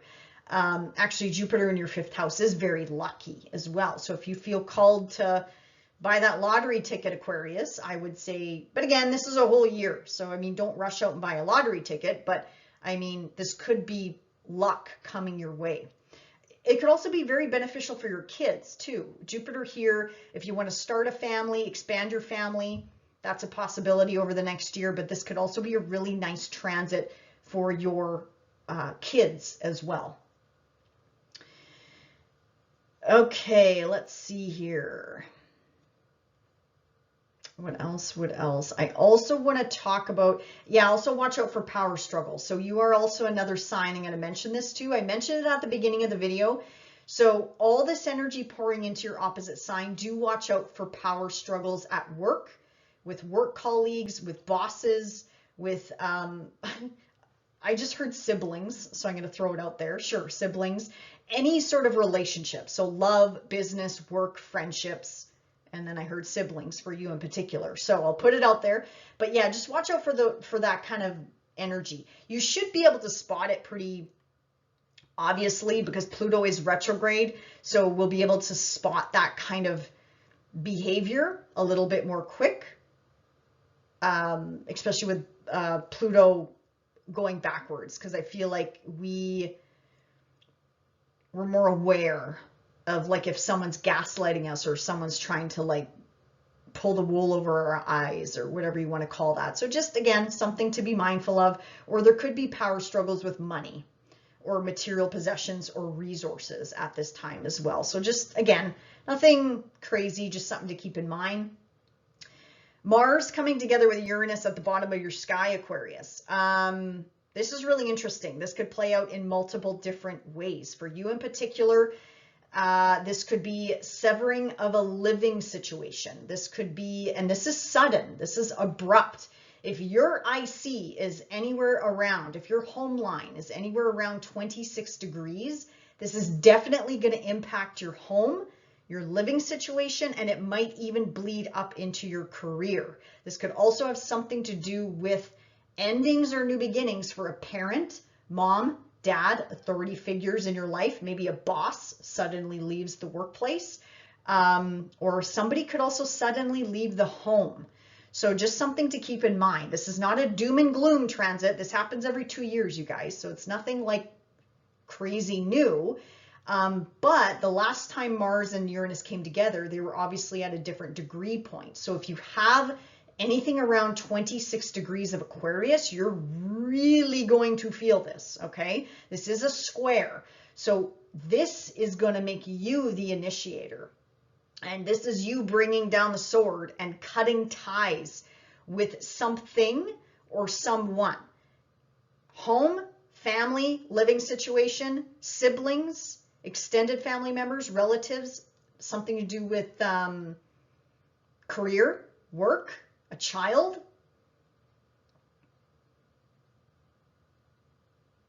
Yeah, be careful working around the home, Aquarius. Going back to that, this is electricity.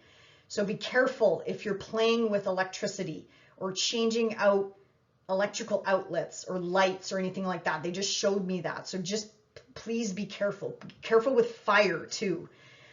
Be mindful of that. So this is happening in a big angular house for you. So this could technically impact any area of your life, especially if you're watching for Aquarius rising and this is your true fourth house. If it's not, again, apply this to your life. If it's in your third house or fifth house, it depends on the chart system you use. But regardless, this change is going to ripple out to all areas of your life. And either you're going to be the initiator or somebody else is going to be the initiator. But I can definitely see how this could be pressuring you to make some sort of sudden change. And ultimately, Aquarius, this is for the better. I'm seeing this for each and every one of us. Something's got to go in order to welcome in something new. The dead, the old has to go. And what I mean by that is things that just aren't working in our lives anymore. I don't mean literally dead things, but I mean things that just don't suit us anymore. They have to go so we can welcome in that new energy, Aquarius. So all in all, I think July is going to be a really wonderful month. And I am curious, let me know in the comments below how this Mars-Uranus conjunction is playing out in your life. So again, July 15th, this is happening, 26 degrees. Check your chart if you know your chart. And let me know how this manifests and how your July goes for you. Otherwise, enjoy the month and we'll see you back here in August. Bye for now. Hey Pisces, let's talk about where I think your focus is going to continue to be this month. So the nice thing is the sun moving through Cancer is going to continue to pour in really nice energy into your Piscean placements, whatever you're watching for right now, your rising, your sun, your moon, or if you have a stellium in Pisces. So focus is going to continue to be on joy and pleasure and fun and romance and dating, or if you're with somebody, it's going to be about bringing the spark back in the relationship. Focus could be on kids at this time or starting a family, or maybe you're thinking about starting a family. Hobbies are also covered in here. this is the 5th house is where our passions lie. This is where something new is born. Could be quite literally with, you know, children coming into our lives, or conceiving a child, conceiving a project, like in the mind or in the third eye. Absolutely, bringing something into form happens in this house. So that's where the focus will continue to be. Now, once the energy shifts into Leo, Pisces, work is going to pick up. That's where your focus is going to be, is more on the busy day-to-day duty, responsibility. So yeah, vacationing is over, unfortunately, Pisces. Well, maybe not really, because I mean, it is Leo season, and I know people still want to take the vacations and enjoy the heat while we have it. But anyway, focus is going to be more on duties, responsibilities, day-to-day work, co-workers, colleagues, work environments. If you own a business, that's where the focus is going. You're going to be pouring your focus into that at this time. Also, your health and well-being is going to be in the spotlight, and also, or top of mind at least, and also your pets as well. If you have any furry pets or reptilians or whatever you consider a pet, they may be in focus at this time as well. With Venus in here, you guys, I have to put it out there. If you are single and looking for love, you could find an attraction at work. You could find some fun, flirty person to flirt with in the workplace. But also, this is really nice to attract in a pet. If you're looking to get a new pet, whatever that means for you, Venus in here could also help you find the right pet. Also, if you are a business owner, Pisces, I love it when Venus comes around in the 6th house too, because you can attract the right people into your life. Also, if you're looking for contractors or anything like that to work on your home, your business, your vehicle, whatever the case may be, Venus in here will help you attract the right person to work with you, to work for you, or whatever the case might be. So I do love this energy pouring into your 6th house, Pisces. But yeah, it will pick up. It will start getting busy, busy, busy, especially with Mercury in here. It's going to be a lot of chattering, a lot of text messages, phone calls, messages, and things like that. So that's going to be your focus for the month of July, Pisces. Now let's talk about the new and full moons this month. They're actually in a really nice axis for you in particular. So you got a new moon in Cancer this month. So focus could be, new beginnings could be starting in this area of life. Again, birthing something new, whether this is you want to start a family. This could be a new beginning for a child. This could be a new project, a new creative project that is just starting to sprout in your mind. This is also romance and dating. There could be love on the horizon, love blossoming here. This is also the house of pleasure and joy. So plant those seeds of intention, Pisces, especially if you have, this is going to add another layer if you have something around 14 degrees of Pisces. So for example, if you have your sun around 14 degrees of Pisces, this would also be calling in, what do you want to do from a work perspective? Or do you want to heal a relationship with a father or a father figure in your life? Do you want to call that in at this time? If it's your rising sign, it could have something to do with your health, well-being, physicality, your personality, self-expression, how you express yourself, what you want to be known to do. And if it's your moon, it's something to do with your home, family, foundation, living situation, Pisces. So whatever it is that you want, call that in at this time. I think, so something should be manifesting 6 months from now. Whatever seeds you plant now will manifest about 6 months from now. But it doesn't mean something new can't come in around this new moon, because it is well supported by Mars and Saturn. And it might also have a connection to April. Think way back to April. I know we had a lot of new beginnings in April, but there could be a connection here to April when Mars and Saturn came together in your sign, and you might see something come to fruition slowly but surely. This isn't a culmination point, but this is a storyline that's going to continue to play out and activate this new beginning that started for you in April. And this is extra special for you, Pisces, because this happened in your first house. So whatever happens in our first house can technically ripple out to all areas of life, Pisces. So this is definitely just adding to this new energy. And with Saturn involved, again, crystallizing your hopes, your wishes, your dreams, whatever it is that you're trying to work on at this time. Could also have a connection to groups, friendship circles, people that you hang out with, people that you surround yourself with by choice, and also your role in these groups. And this could also be your hopes, your wishes, your dreams, your long-term goals and commitments could be involved here as well. Now the full moon lighting up your 11th house. So again, highlighting your long-term commitments and goals. And this is such a bigger story that's playing out here, Pisces. If you watched the beginning of my video, I kind of touched on this. Pluto and this full moon are hand in hand. And this is our second full moon in the sign of Capricorn. This is super, super, super important.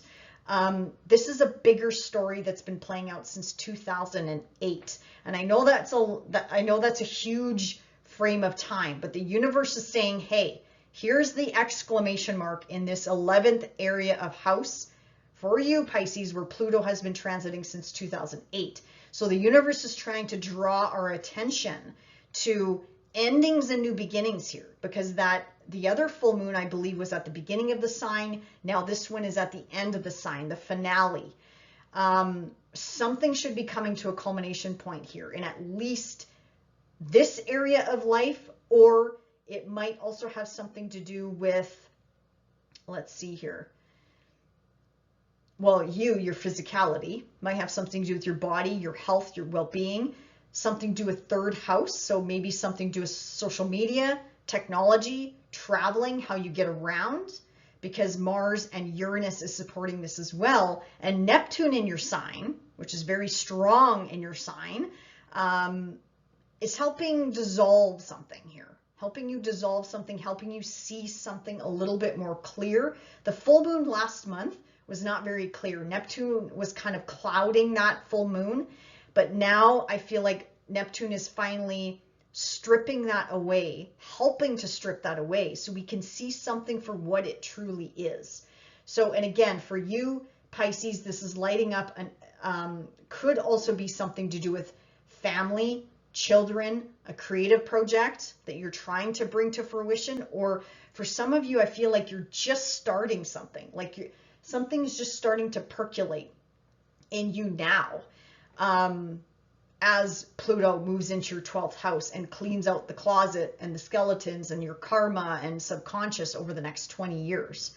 So this is going to manifest for all of us a little bit differently, but I'm trying to give you some examples of possibilities here, because for you, I'm seeing like this could be activating half of your chart. So it's difficult to pinpoint the exact, but there could be a lot of stuff coming up for you at this time, Pisces. But regardless, these two luminaries are well supported in the sky, which I absolutely love. Plus you got Saturn and Neptune in your sign as well that are involved.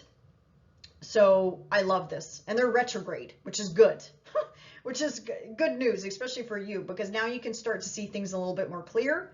The energy is lighting up a little bit, and you can reassess where you're at, or maybe redo something and relook at something, because the fog is kind of clearing. So you'll be able to kind of like put both feet on the ground again, find your footing, and be prepared for when these planets go direct, because then it's full on again and it's nose to the grindstone and it's like, let's get going here. You're setting yourself up, Pisces. You've heard me say it, for the next 30 years.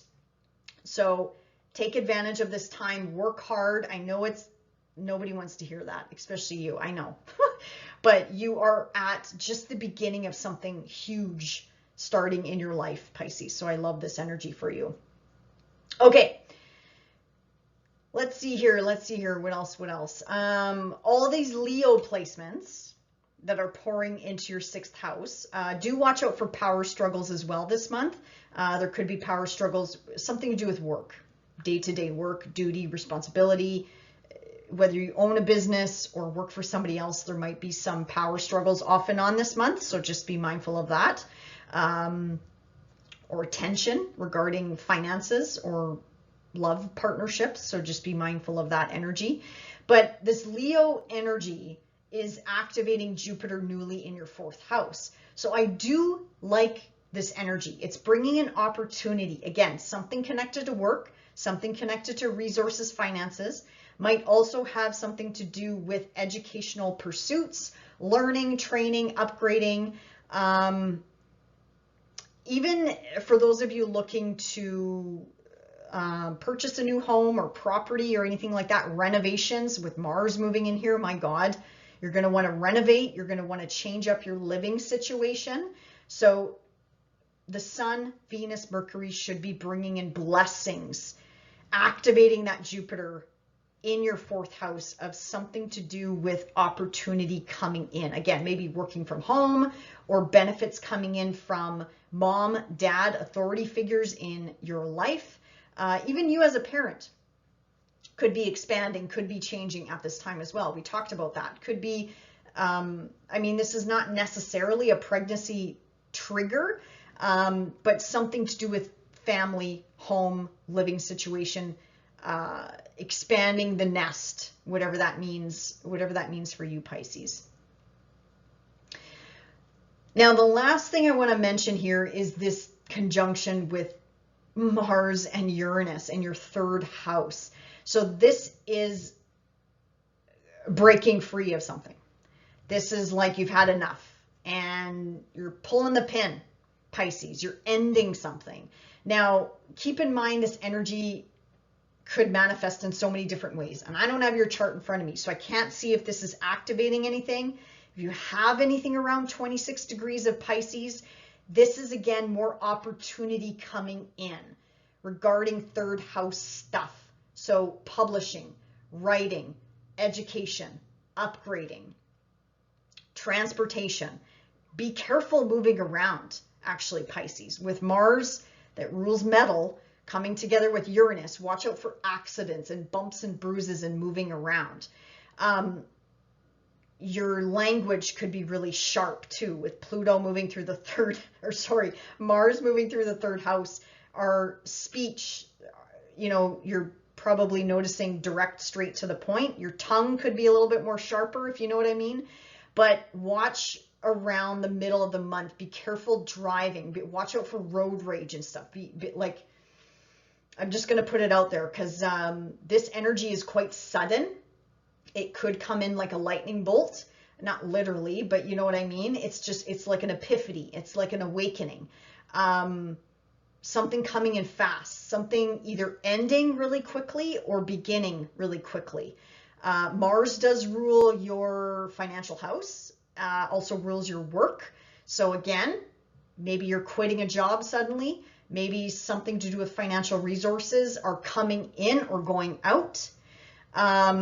Something to do with travel, because Mars also rules the top of your sky there, Scorpio. So something to do with legal matters or traveling, or again, education, you becoming the mentor or the coach. Something ending or something beginning, Pisces. And I'm not sure if you're going to initiate it or if someone else is going to initiate it, but some change is going to come in pretty quick and it's going to impact you, probably in a 3rd house, 9th house manner.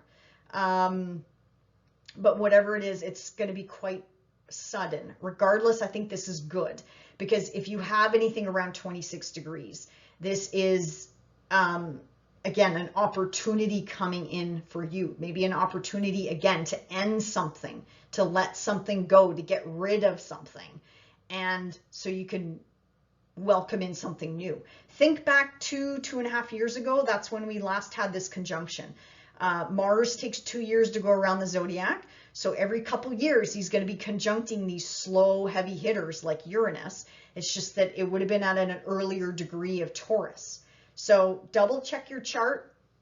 This could also impact your relationship sector, I can see as well, because it is making a trine up to your love line. If your descendant runs through Virgo, especially if it's around 26, this could also impact a relationship, whether it's in love, business, or friendship, or again, severing of a contract, ending of a contract, or a sudden new opportunity or contract coming in and you're signing on the dotted line. So Pisces, this is going to manifest in so many different ways. Again, apply this to your life, take what resonates, leave the rest. But otherwise, July, I still think is going to be a wonderful month, and enjoy the month, and we'll see you back here in August. Bye for now.